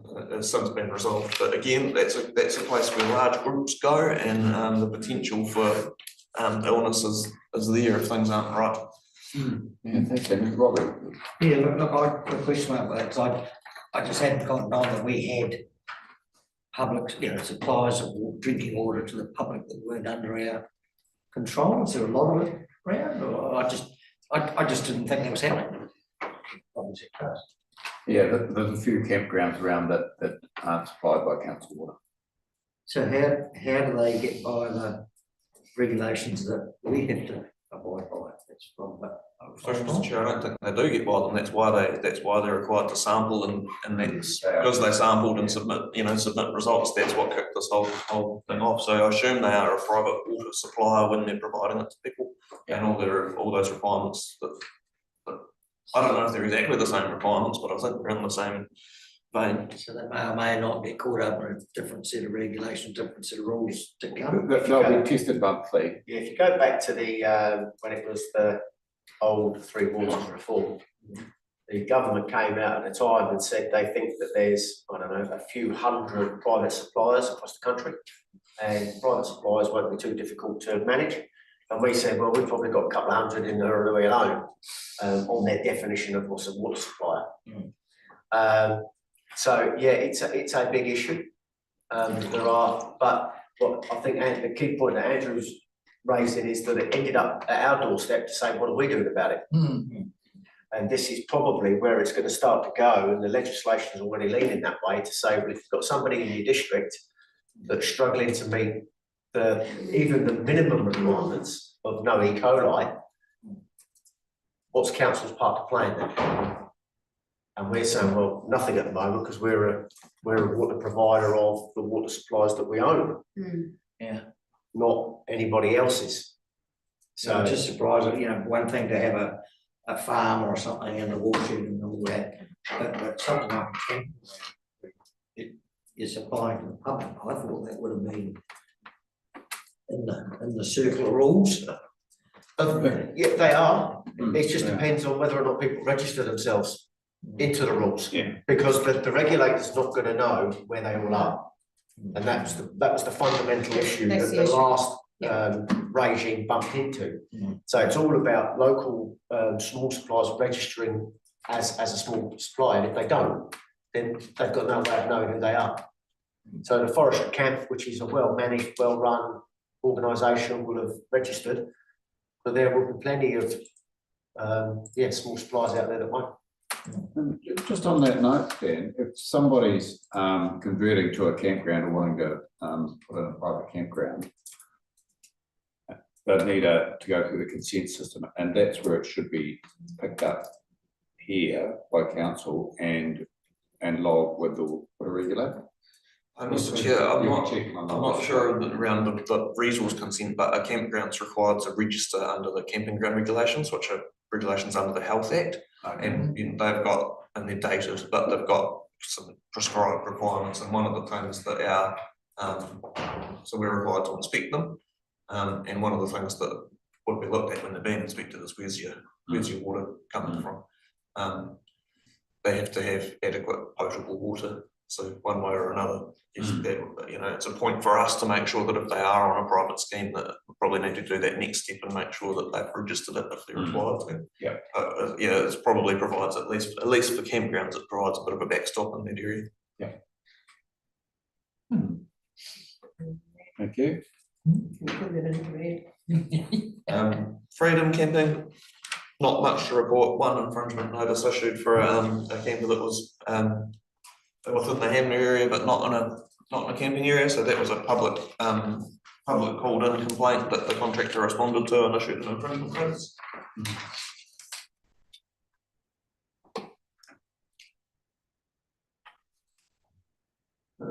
Recreational water quality, I said I'd keep you updated on that. We've just had one direction to go and put signs up, and that was in relation to toxic algae at the south bank of the Waiara River.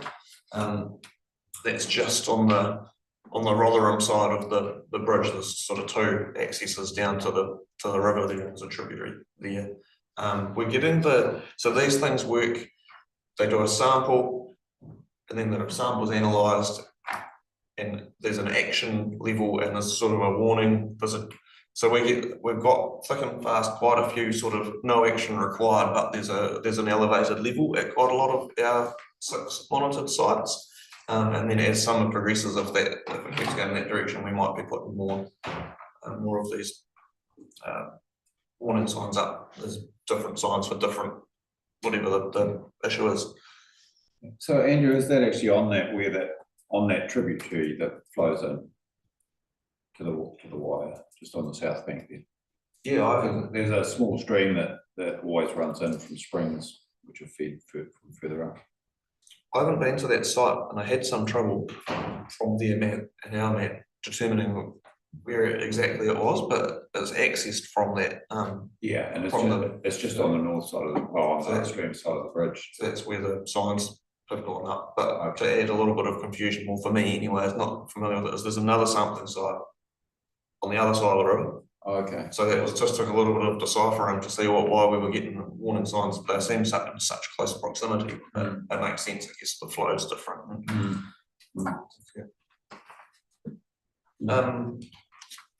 Just on, so Christmas arrangements.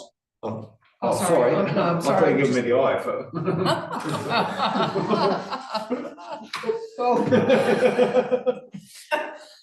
We'll just leave it. Yeah, lost my train of thought completely. No, I want to go back to the freedom camping, actually. I'll just bring you back. Sorry, I just want to go back a page. Because in the past, we've kind of managed, we've attracted some funding to monitor or manage the freedom camping or the hotspots of the freedom camping. Have we got any, what if we're just going to have a bit of a laissez-faire attitude, tell us where we're at. Yeah, through you, Mr. Chair. So there isn't any MB funding for operational freedom camping activities like there has been in previous years.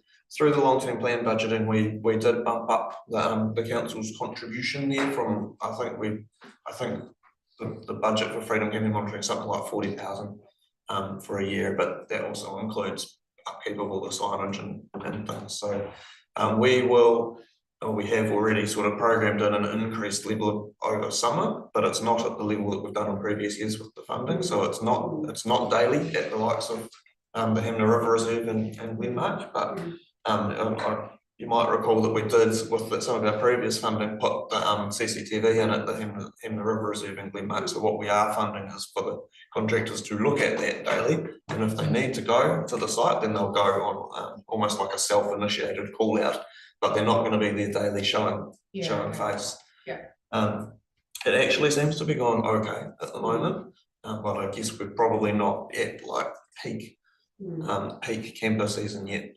So if I just make, so like it, in Hammond Springs, you know, the library or Cheltenham Street, whatever the name of that Chisholm. street, Chisholm, sorry, yeah, you know, well, that'll just be managed through the same sort of process, will it? Mr. Chair, we're actually still able to do that daily because the contractor that we use has some other tasks with us, so they also do the likes of the gate closing and locking.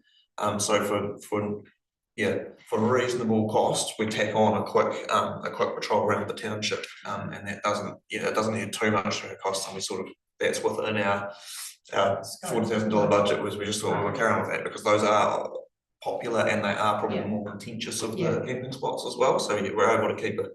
And I guess outside of their drive-by, they will respond to call-outs if we get them, but we're not getting a lot of calls. Okay, well, we'll see, thank you. Thank you for that, Mr. Chair. I think it's worth also pointing out that because we are sensitive around the costings, that as you've seen, you know, an infringement was issued recently. Now, probably in years gone by, we've taken a far softer approach to that, but you know, we're conscious of the cost, so we're no longer going to continue to give people an opportunity to move on. You know, we're going to take a little bit of more further stance around these sorts of things. Yeah, that's I think. I mean, particularly you know, Glenmark and Hamner River Reserve. If you drive in there, they're incredibly well signposted. You know, I don't think you can make an argument for I didn't know. So the instructions to the contractor at the moment, although I do have to give them the new infringement book so they can do this correctly, is that if they have a look at the camera and it's overrun with people and they're outside the area that they're in, so they have to go out there, the expectation is they will give out infringement notices, so at least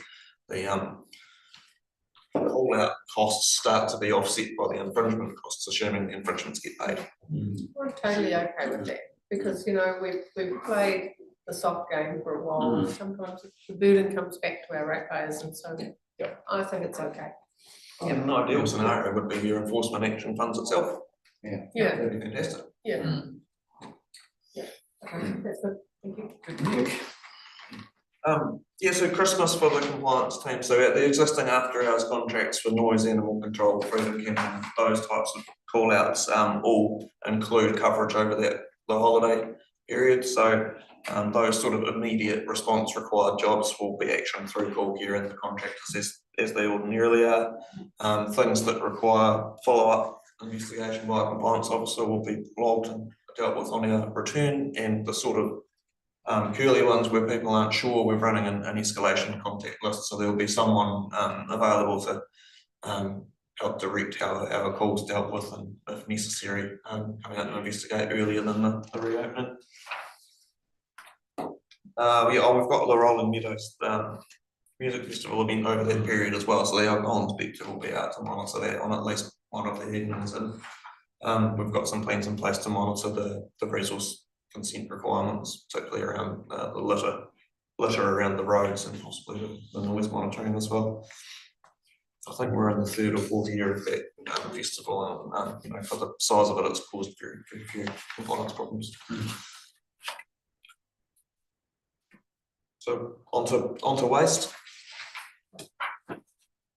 I'll take this straight to page 37 and just the waste volume received back to the normal level after that we peak last month for the special waste from Queen Mary Hospital, and recycling volume is flat.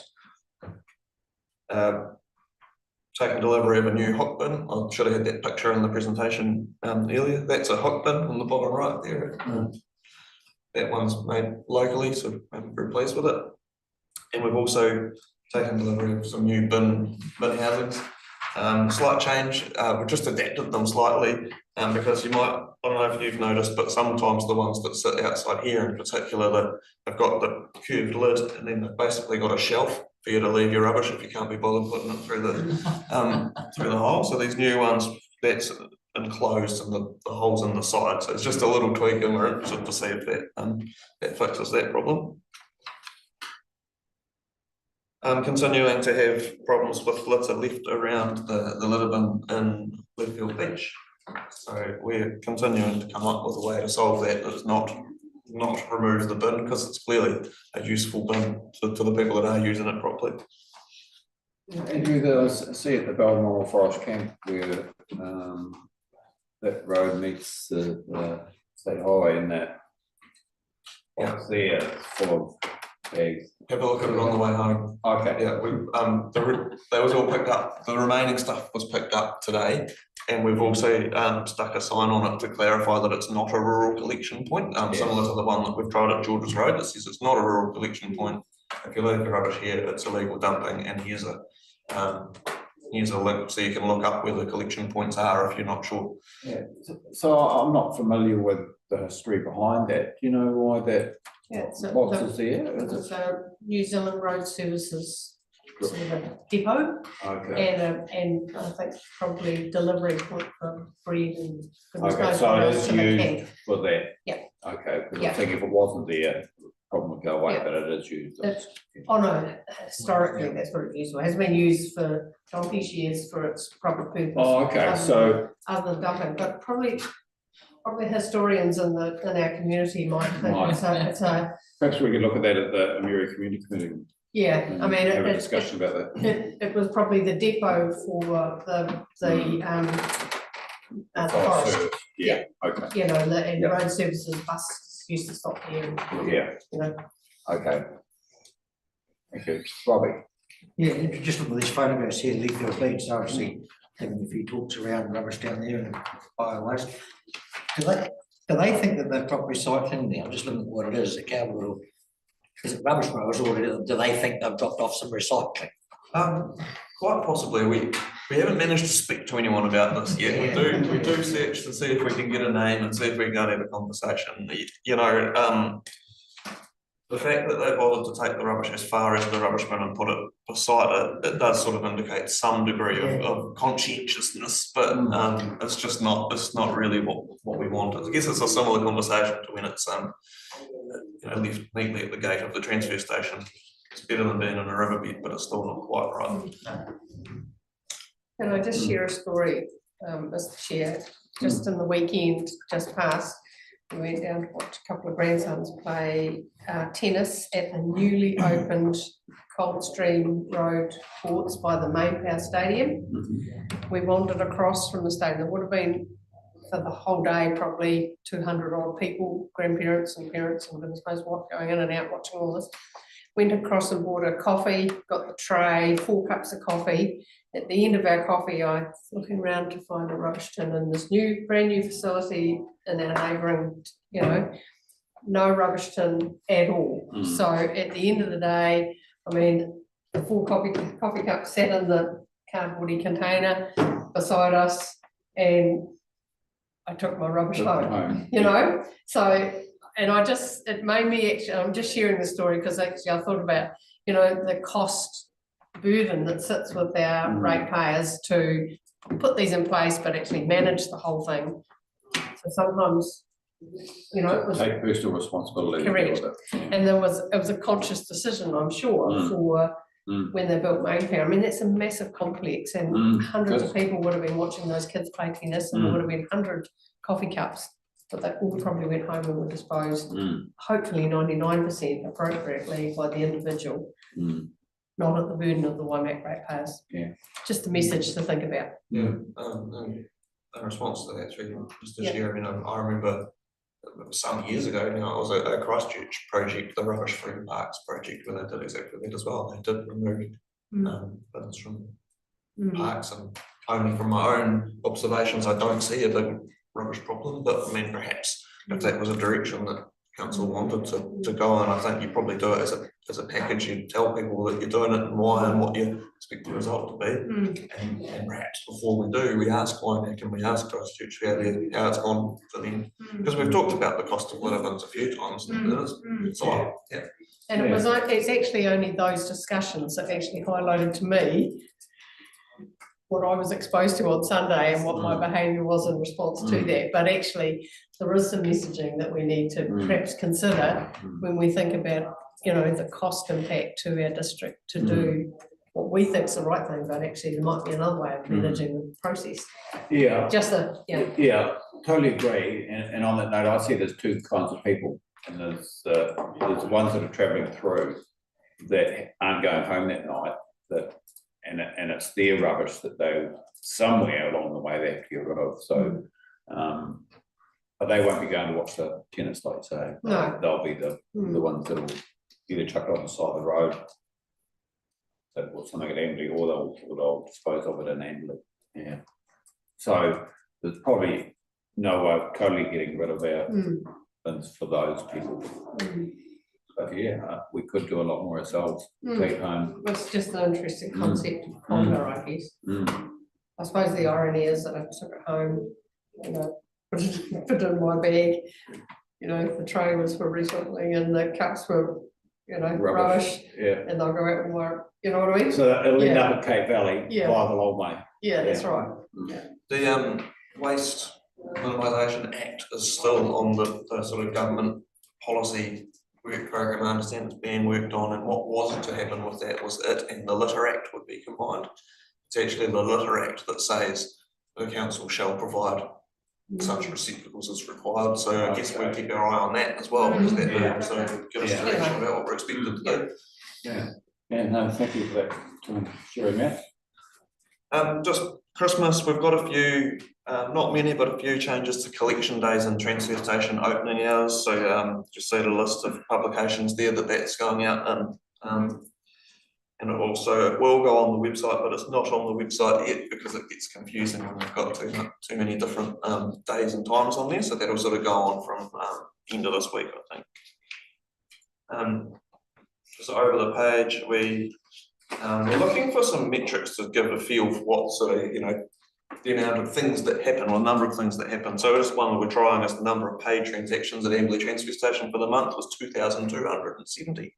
And the feeling is that we probably have 2 unpaid transactions for every paid one. So people dropping off the recycling for free or coming into, it's mainly recycling, because I think we're counting people coming into purchase rather than some unpaid transactions.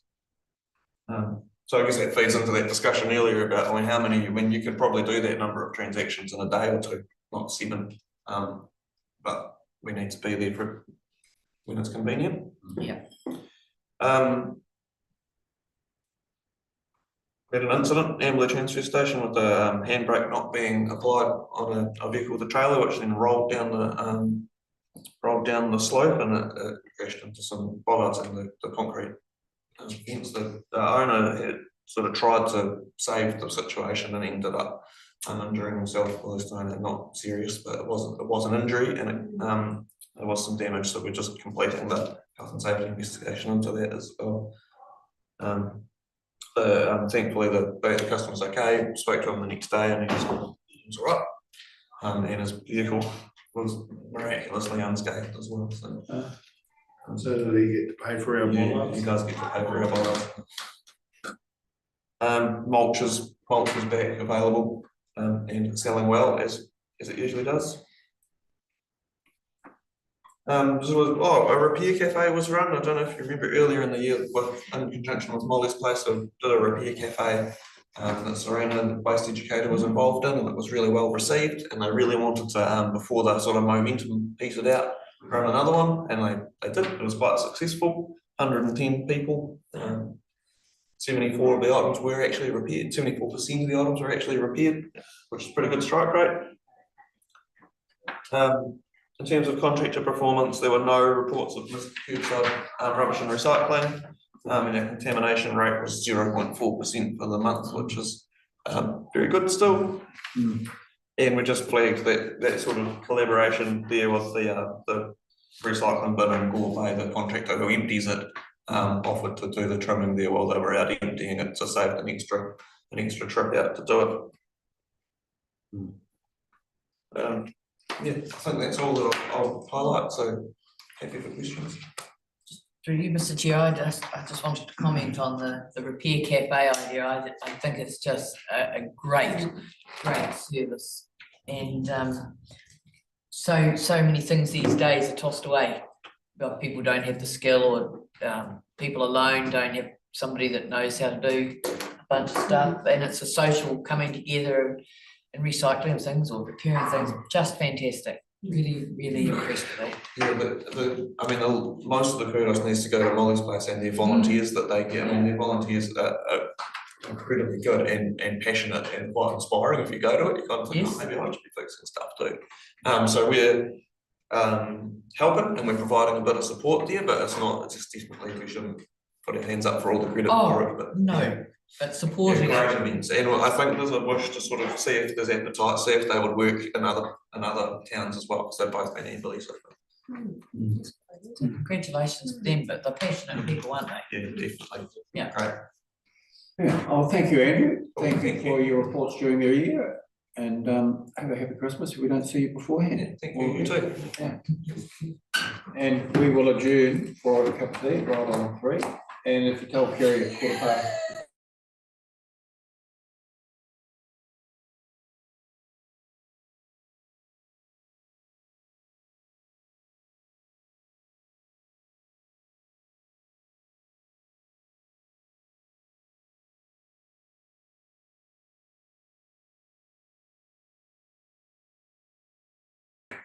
Okay. Sorry. Okay, welcome back, everybody. Okay, on that, Kerry, welcome to the presenting officer chair. And take us through your report, thank you. Good afternoon, everyone. On the building report, page 41, you'll see there that we've got a couple of team members coming to the end of their diplomas. So we've got the end of December, which is really good. Building applications, there's still higher numbers than last year, you wouldn't believe, but a lot of smaller jobs, you know, so the numbers of consents are higher, but the value is less, so, and less dwellings. So, but there's more work going on in people's houses that are getting consent for. Over the page to page 42, we've issued all our consents on an average of 11 days. So that's dropped to near our lowest level in 12 months, which is really good. And 100% of our consents are on time, under the 20 days, which will hopefully continue. As you see there on the bottom of page 42, the dwellings consented have dropped off since September. So that's probably why the value is a bit less. Is that just through the chair, is that quite normal for this time of the year, Kerry? You know, like people are distracted by other things, Christmas and stuff?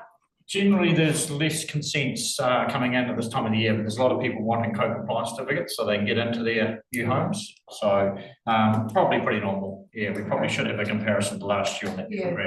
So I might add that for next month. Yeah, that'd be helpful. Yeah. And over on page 43, you can see the RFIs. 77% of the consents that come in have RFIs, and which is around about average at the moment.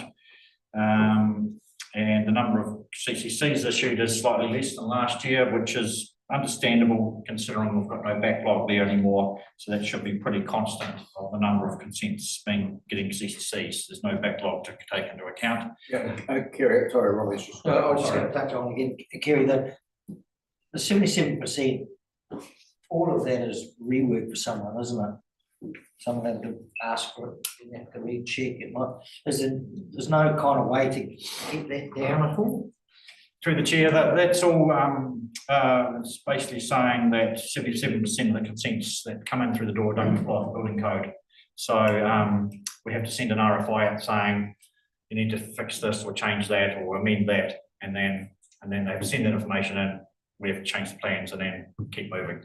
So it is a bit of it's one of the, you know, how I said our average was about average processing days is about 10 days at the moment, but from a person gets a lodge the consent to a person gets consent is a lot longer because we're waiting on that RFI information to be returned. So yeah, a lot of the clients only see that. It took so long to get my consent, but a lot of it was waiting for the designer or whatever to come back to us. You know, we've had it for 10 days, but we've been waiting 20, you know. So, but the client, of course, doesn't really see that. All they see is when they lodged it, when they got it, and So often the the council council gets. coming in that initial lodgement stage where they just haven't ticked all the boxes. Yeah, there's some basic stuff like missing basic plans and things get sorted out quite early on, and that's before the clock starts. So potentially there's even more time there of before the clock starts of waiting information, you know. So initially we do a check called vetting, and that makes sure the basic information's there, like floor plans, elevation, site plan, that sort of thing. That's the real basic information just to get started. And then it goes into processing, and that's when the building officers will check the technical content of that information.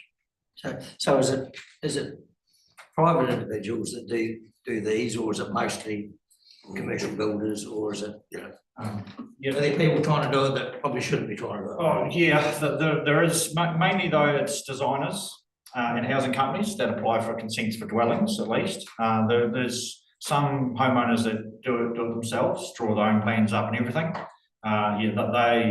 There's more RFIs than those ones, definitely. Yeah, because you know, doing it for the first time ever is going to be a lot harder than a designer who does it every day, you know.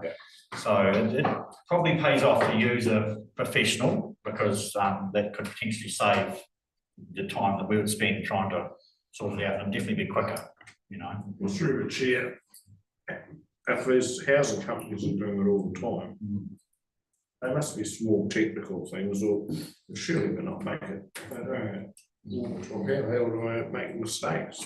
Hold them up, or Yeah. is it a game for them to hold it up, because that takes the pressure off them, you know? But I don't know, It's hard to say. it's own game. It's hard to say, but yeah, they still get a lot of regular mistakes from regular customers. You know, it's surprising that the same mistake comes through all the time from the same client. You know, you think, oh, I made a mistake last time, I'll fix it the next one, but it often doesn't work like that. Yeah, some of it's pretty basic stuff too. You know, so which is a shame, because you know no one wants it held up. You know, our processing officers just want to get it out the door, and issuing an RFI causes them a lot more work.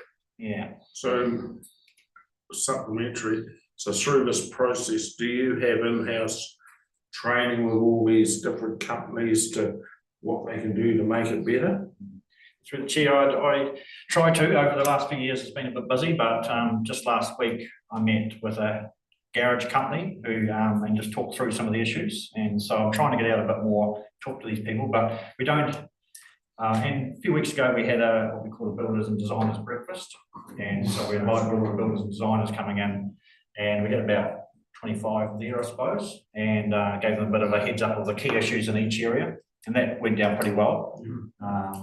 I have been out to real estate agents and the likes to try and get some word around through that circle as well, but yeah, it's definitely something to do more on, but yeah. I suppose that's what I was trying to say, these breakfasts or these meetings, invest a bit of time in that, it might save you some time. Yep, good idea. Through you, Mr. Chair, I guess going through that process at the moment, and there's odd little things that can come up. The builder might have to change something for a reason, and then you've got to submit a new plan if it's a bit material, and that'd be an RFI as well too, potentially. But I've got to say that the people that have turned up on site have been really good, really helpful, and thoroughly professional. So I don't often renovate anything that's substantial. So my compliments to the team. I think you're doing a great job. Thank you. Yeah, and just down on page 43, you can see the average processing time for a CCC has dropped quite considerably compared to last year. Probably one of our big ones is that because we don't have that backlog, we're just dealing with the day-to-day now. And average is sort of getting close to 10 days or 9 days at the moment, which is pretty good. We can always get better, but it's certainly on the right track. Over on page 44, you'll see inspections information, and you'll see that we failed about 10% of inspections in November, which was a bit lower than normal, but which is quite good. Our inspectors are trying to work with builders to look at the next inspection to save the failing inspection more and more, which is working out quite well. You'll see the value of building work. We issued $5.6 million worth of building work in November. which was slightly less than last year with $8 million of building work issued in November.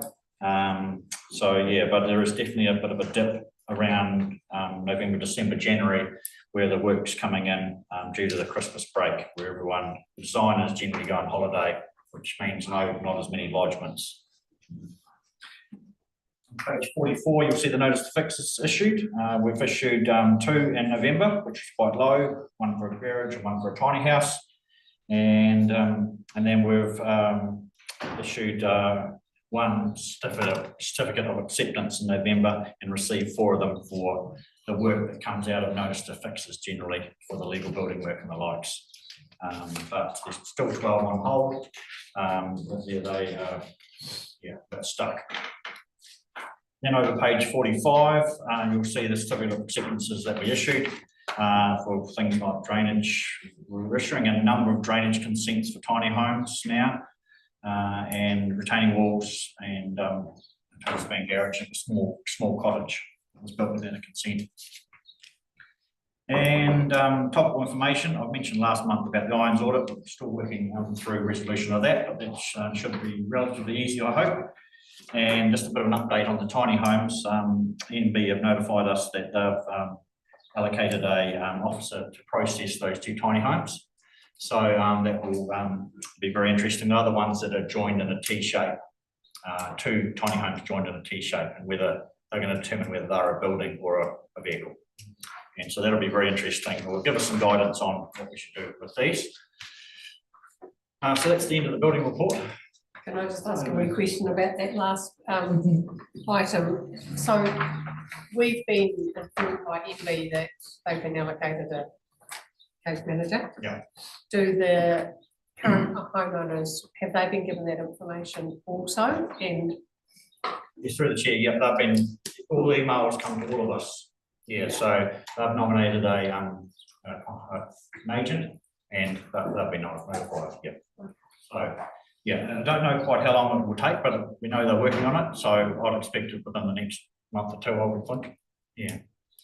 So that's going to be good.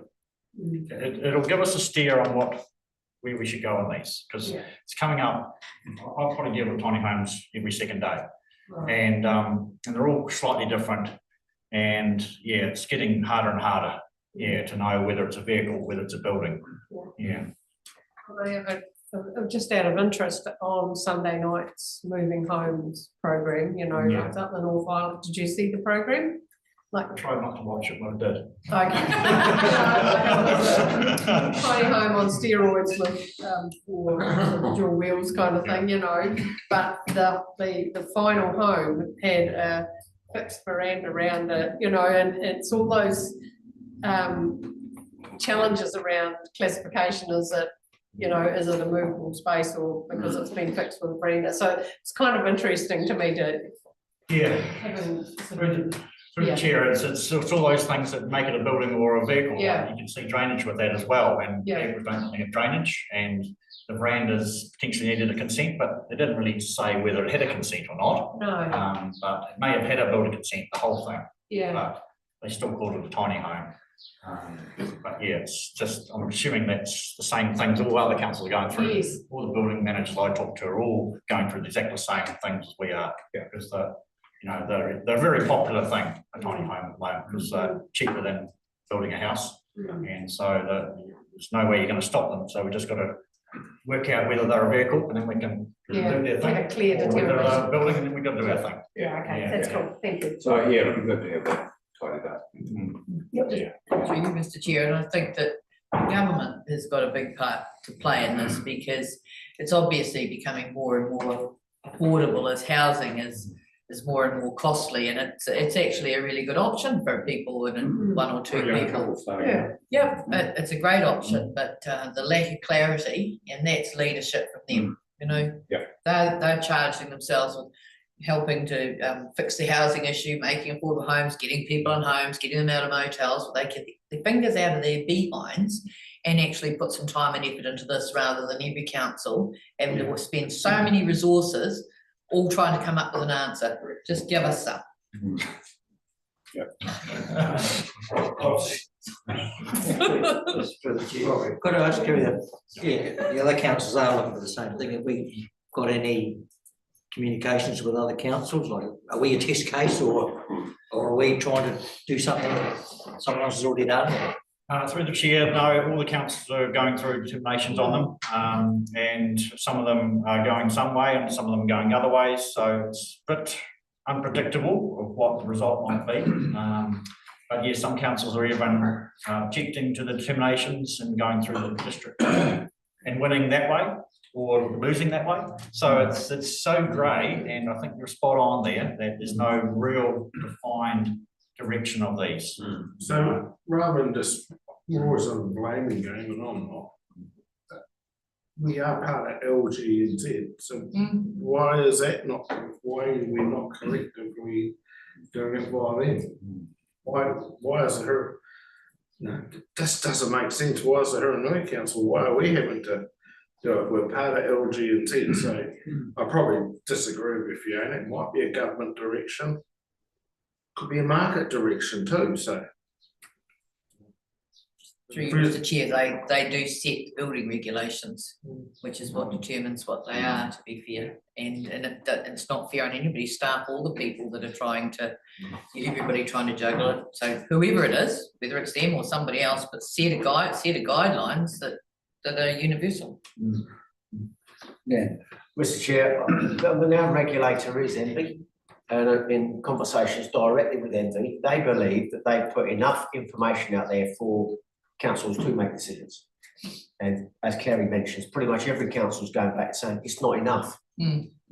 So we have had those conversations directly with Envy, and they're just, they're going through this whole process, and I think they're learning the painful way, because when I said, well, everyone that's going to come across our desks, we're going to send to you for a determination because we can't work it out. And they said, oh, well, don't do that. But every council is doing that because we just can't work it, because as Kerry says, it's all too grey. Yeah, but that's what I'm trying to say is, why is LGNZ not doing it on behalf of all councils? Surely they're going to listen to NBIE, is going to listen to them as our national organisation, or what? Why are we part of it? Why, it's one of the things. So collectively, that's the local bodies organised, and I know Auckland's not in it. But to me, they should be fighting them big time. If it's the same story, and are they, Murray? Yeah, no, I mean, a remit could go through LGNZ, and we could take that remit to LGNZ and see if the support for it, because it need to be seconded and blah blah, same old process. I have a feeling actually it may have been a remit. I would say it would be quite a slow process going through LGNZ by the time you go through all those hoops. I mean, that's not saying you shouldn't do it, but yeah. But if it's this council's desire, we could certainly put a remit to the annual conference July next year. Well, I'm saying not even a remit. If it's a common thing, as Terry's saying, and I agree, with all councils, they just need to be told that's the problem. They go and talk to him, everything's too slow. I'm impatient. No. Yeah, you're right. No, you're right. Yeah. The government probably thought that they were attempting to do something when they came out with granny flat legislation. Yeah. But that doesn't quite address this tiny home predicament. In fact, I'm just reading now that LGNZ have certainly talked about tiny homes. But whether or not it's on their radar to continue that conversation or not, I don't know.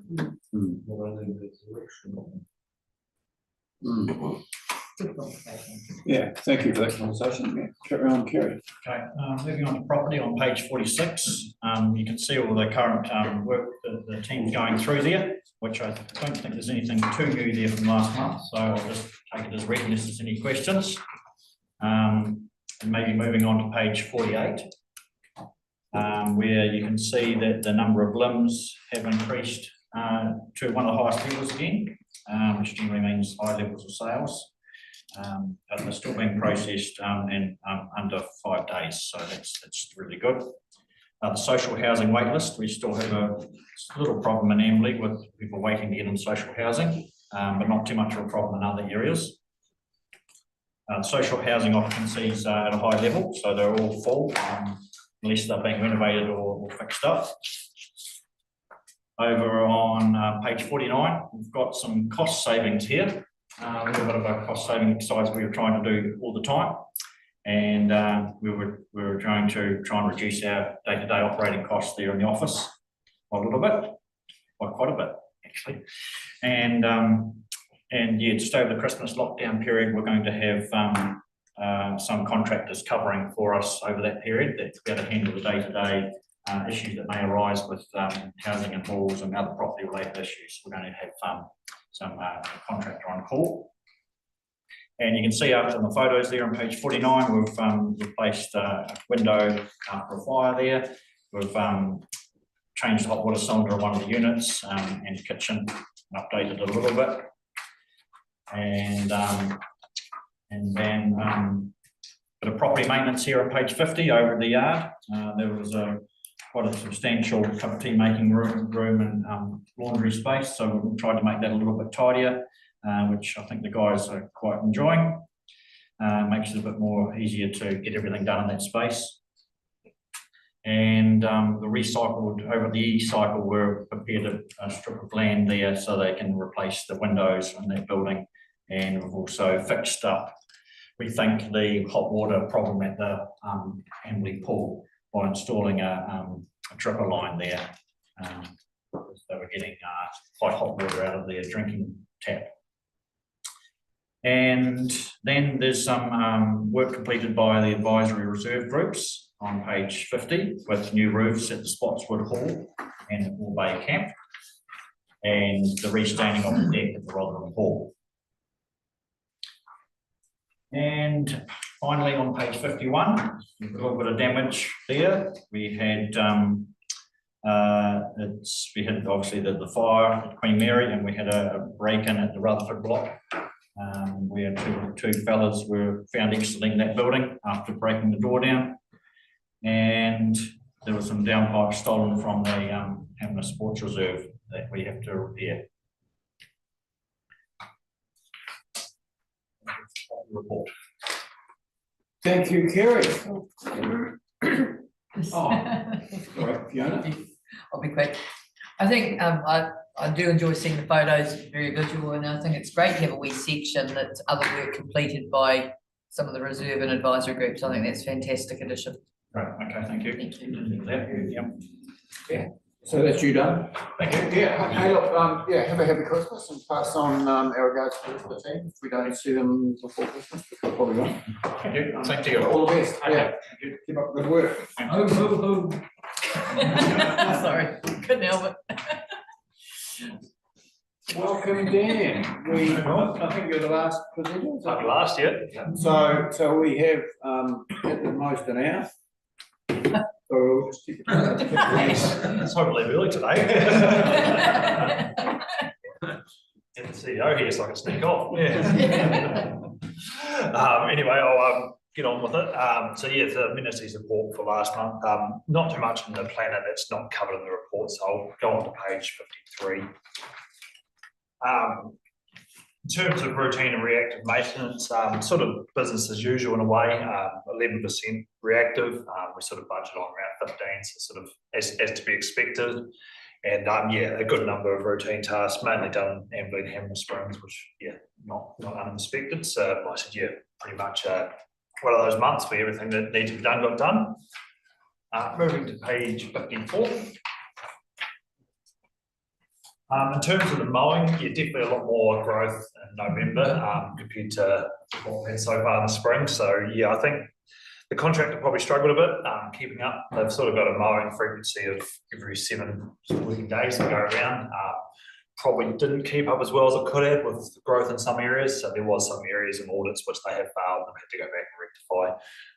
Looking forward, I think it's definitely starting to slow down. So I'd like to think they'll be back on top of that now. Yeah, a bit of a blip in November, but they were okay before that. So Yeah, Look, it's an annual thing in spring, and some springs we have more growth than others, and we say, you know, oh, the spring growth is exceptional, but it's for 3 or 4 months a year, there's no mowing over the winter, and it's like the contractor needs to be aware of the growth pattern, and I'm sure they are, and it's yeah, they either, you know, they apply for these contracts knowing the rules, and it just sort of frustrates me a wee bit. It's like you shouldn't be surprised. It's spring, grass grows.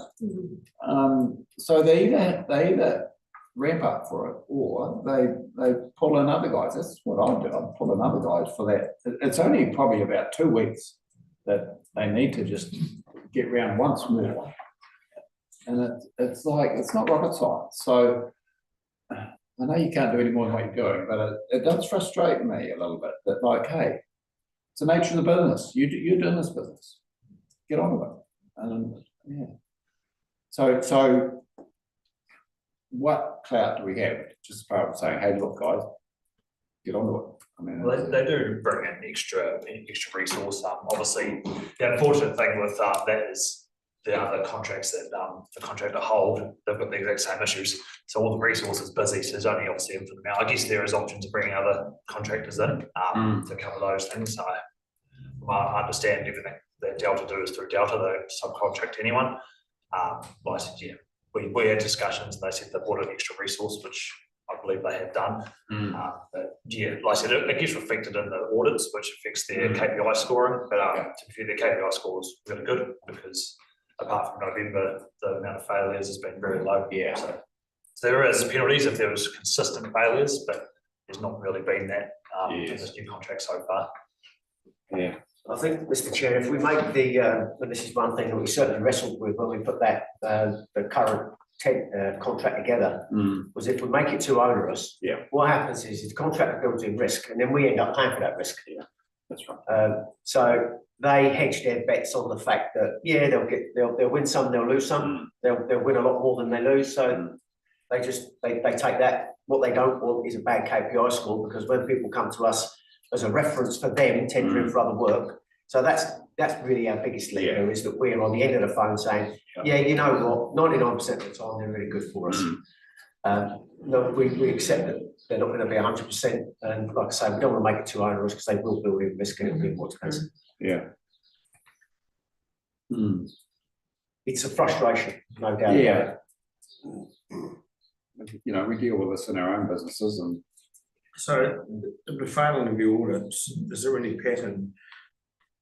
Do they fail further away from the depot than they do closer to, like Amberley might be totally pristine because it's just here? No, they're based out of Christchurch and Rangiora. So no, they usually do it. Long way to bloody wrong from Rangiora. It is, but that's how they priced it. But you know, they do zonals. They do a day or 2 days in the springs, then they'll go to Waiha, Colin, and just do a rotation like that. And sometimes they have to go back to areas. But no, that's how they plan it. We get a fortnightly program knowing where they're going, and they plan the resource around that. So you've asked them a question, they don't fail further out from the centre. There's no patterns that we're looked into. It's not like one area is getting neglected. It's usually across the board. yeah. Just through Mr. Chair, I think I understand the difficulties that happens periodically from time to time when there's fast growth and depending on whether they're doing the contracts, it is frustrating and working through it. But I have to say, there's been a few issues out at Montnau, and every time they've been able to talk to Dan or talk to Josie, and once they speak to the contractors, they're in really quickly. So I've got to compliment them. I know it's frustrating, but if the local people let these guys know, then they can get onto it and get the discussions. So they've been working quite hard to keep it running. Yeah. Thank you for that discussion. That's very good. Yeah, in terms of the public tours, once again, looking really good. A couple ran out of soap, which is probably going to be a bit more common coming into the busier time of year. obviously they do got their cleaning cycle, but if someone either steals it, which there's been a few instances of, which we're trying to figure out ways around, or it's used, a couple of needs attention to that, but apart from that, it's been a good note. Moving on to page 55. Busy months for the sexton, with 7 burials and 5 ashes, which is much higher than normal. So that's kept them busy, and all over the district as well. You see on those scraps. Obviously, Christmas is coming, which will be fantastic. And over the close down period, we've got some of the guys here working the odd non-stat days, and then you've got contractors on call like normal. So the business will run as required. Oh, yeah, you go. Yeah, this next part, fire in the Chamberlain Park toilet, I've lost track how many times I've read that over the years. And the biggest concern, of course, is that it's joined to another building, Boxing Club at the moment. And I thought, if you put sprinklers in there, they'd just enjoy watching them go and leaving them run all night, I suppose. But is there any way, I don't know, a smoke alarm that's protected so they can't be knocked out, or something that would make it some kind of deterrent? I think we've got a lit in there, haven't we? Is it lit in there at night time? Because the biggest thing, the vandalism is one thing, but I'm more worried that one night there's going to be a big fire. The whole lot's going to go. Because they do that regularly.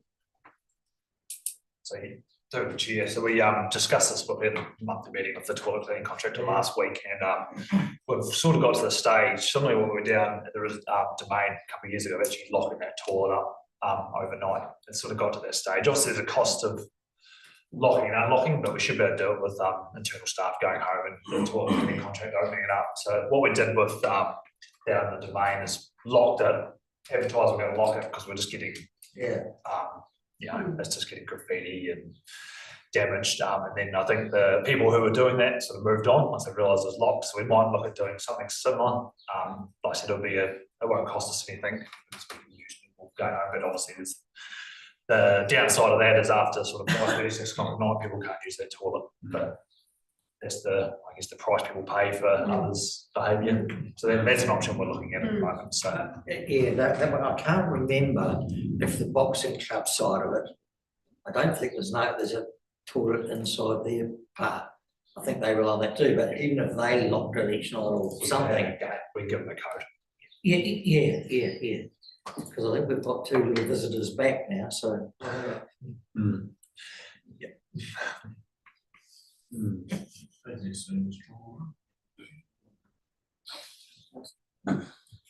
But frustrating, and obviously a cost to it, delivering public service. That's right. And better news, the next couple of pages, some photos of some of the work that's been done in the district, which looks really tidy. Good. Yeah. Just to get collection for the next one. That's Amberley Pool, not the. Photos. Oh, right. Sorry. No, that's okay. Thanks for pointing that out, Robert. I wouldn't have known. If there's no other questions, I'll move on over to the program and capital. Yep, carry on. Excellent. So program capital, hitting the warmer weather now, so a lot more construction out and about, which is pleasing to see. So I'll just run through each page and highlight some projects like normal. So just on the first page, you've got this work on Douglas Road in Amberley. We were putting ducting under the railway and then a pipe through, which will have quite a bit of disruption. Hence why we're doing it in the school holidays, because that will require road closures, which is a bit of a detour, which will probably upset a few people who are going to the swimming pool. Keep the school mums happy, obviously, because we're not going to the school time. School parents. Yeah, sorry, I was looking at Michelle. And so we've tried to minimise as much as we can and speed the works up as much as we can, but it's one of those things that has to be done, and we have to work other key rail supervision and their requirements around cover over the pipe, etc. So is it not one that's punched through? It's actually dug? It's punched. Okay. But we're still going to dig down and do that, and then do the pipe connection after that as well. So there's probably only all going to plan was sort of said, I think 13th of January through till the 31st. So we've sort of, the contract was actually compacted as much as we can, starting earlier than we originally planned. So we're pretty confident we've done that 2-week period, which is great. So yeah, a bit of a disruption, but it's one of those necessary evils, really. Moving on to page 59. Down at the bottom, there's a pipe upgrade project at Hurunui Mine Schemes that goes from the existing, the current treatment plant up the hill to the existing reservoir up there. So that tender's out at the moment, and that shuts on Thursday. We've had an amazing amount of inquiries, and the project manager looking after that's been out there with 6 different contracts to show them the site. So yeah, expecting quite a competitive tender price for that.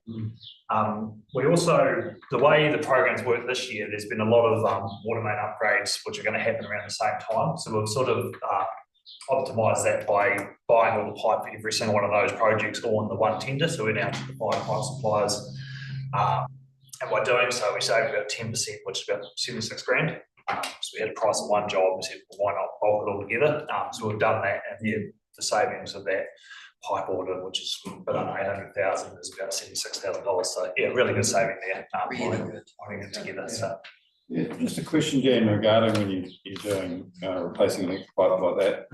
Do you the thing back to when some of them were put in, they probably weren't necessarily put in the best spot.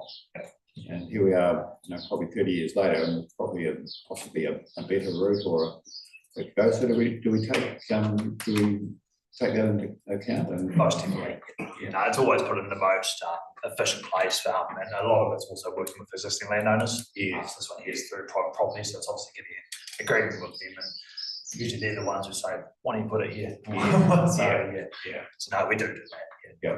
Place, and it can make differences with the pressures as well. Yes, use such high pressure rating pipes, so most definitely optimise it.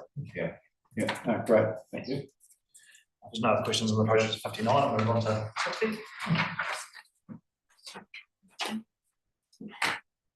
I guess good news story on page 60 is Wairau treatment. So all the works that have been done, commissioning is pretty much done, and looking at connecting over into the network tomorrow, which will be fantastic. So all going well, it'll get cut over, and you'll have compliant water for the Wairau scheme, which is great result, and a lot of work's gone into that one. So I'm looking forward to that being completed. Yeah, I have to say it's an impressive shed, when you're driving past, because it's up higher, elevated out of the flood zone, and very, very smart. So it's good project, moving on to page 61. We do the old thing, which isn't water. One, we don't do too many old new playgrounds. So you'll see the photo there of the Brook Dawson playground. So that one there is nearly complete. We're still waiting for 3 small bits of equipment. But what we've done is it's pretty much as that, but it's got bark and everything. So that's now open to the public. And once the pieces arrive, hopefully this week, if not next week, we'll have a quick closure, put the concrete base down, and install the equipment. So it's great to have that open by before Christmas. And another one I'll highlight is also the resurfacing program. So those works started earlier this month, and a number of sites around Amberley have been done. So I've got 34 kilometres of work planned, and a few kilometres already been completed, which is pleasing to see. Any other questions on 61? Anything more you can tell us on the Queen Mary South demolition? So, what we've read here is where we're still at, is that We're still at, so we've got some samples, some concrete and lead. We're just working out how much lead paint would be within the concrete. So just doing some calculations, which will then dictate how it can be disposed of. So those samples are going to the lab now, and we'll just await those calcs and hopefully get a good result. Well done, thank you, appreciate that.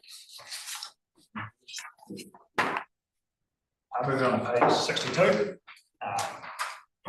So that picture at the top is on Conakua Road at the intersection of Denby. So we've just finished actually late last week. The drainage improvement works there. So we installed a couple of manholes and a nice double sump at Denby. Historically, there's been a lot of issues with the properties further down where the stormwater would just overrun, and it was interesting, once we dug it up, the pipe where the existing sump was all full of concrete. That's why it didn't work. So pretty happy with the solution now, and yeah, that should mitigate those localised drainage issues. Another job completed as well. It's a pipe with a hole in it, works far better than the one with concrete. It does, yeah. It's always interesting what you find after all these years. I'm not sure how it would have happened. Anyway, Sorted now. it's not to ask. Yeah. Yeah. Moving on. Moving on. Ah, I see. I'm picking on our ex-concrete placer. Where you go, read.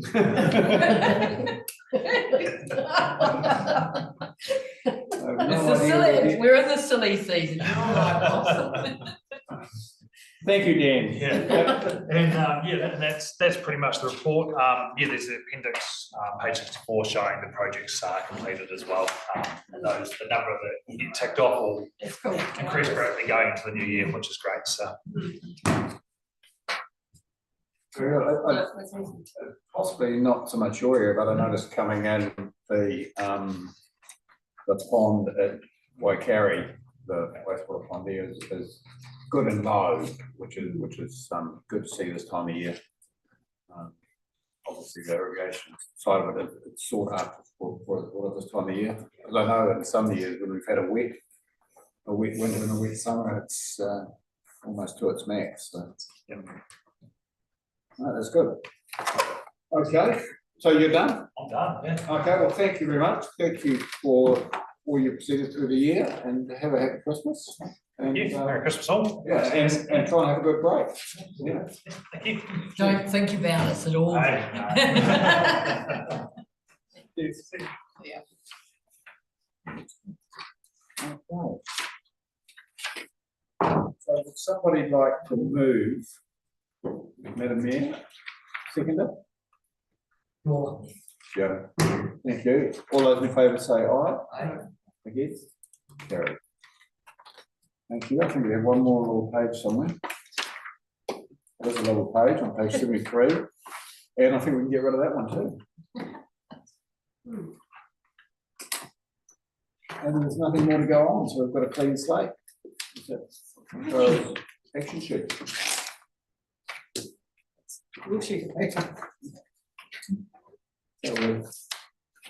Okay, so I think that is our meeting done. So look, thank you everybody for your attendance for the year. It's been a great year, and have a good break. I know we'll see each other beforehand, so but as far as the operations committee goes, it's yes, we've had a great year. Thank you, Robbie, for filling in when I've been away, and we'll see what the new year brings us. There's still a few niggly issues that are in the background working away that we'll deal with next year. So thank you, everybody, and thank you, Michelle. Thank you, Dan.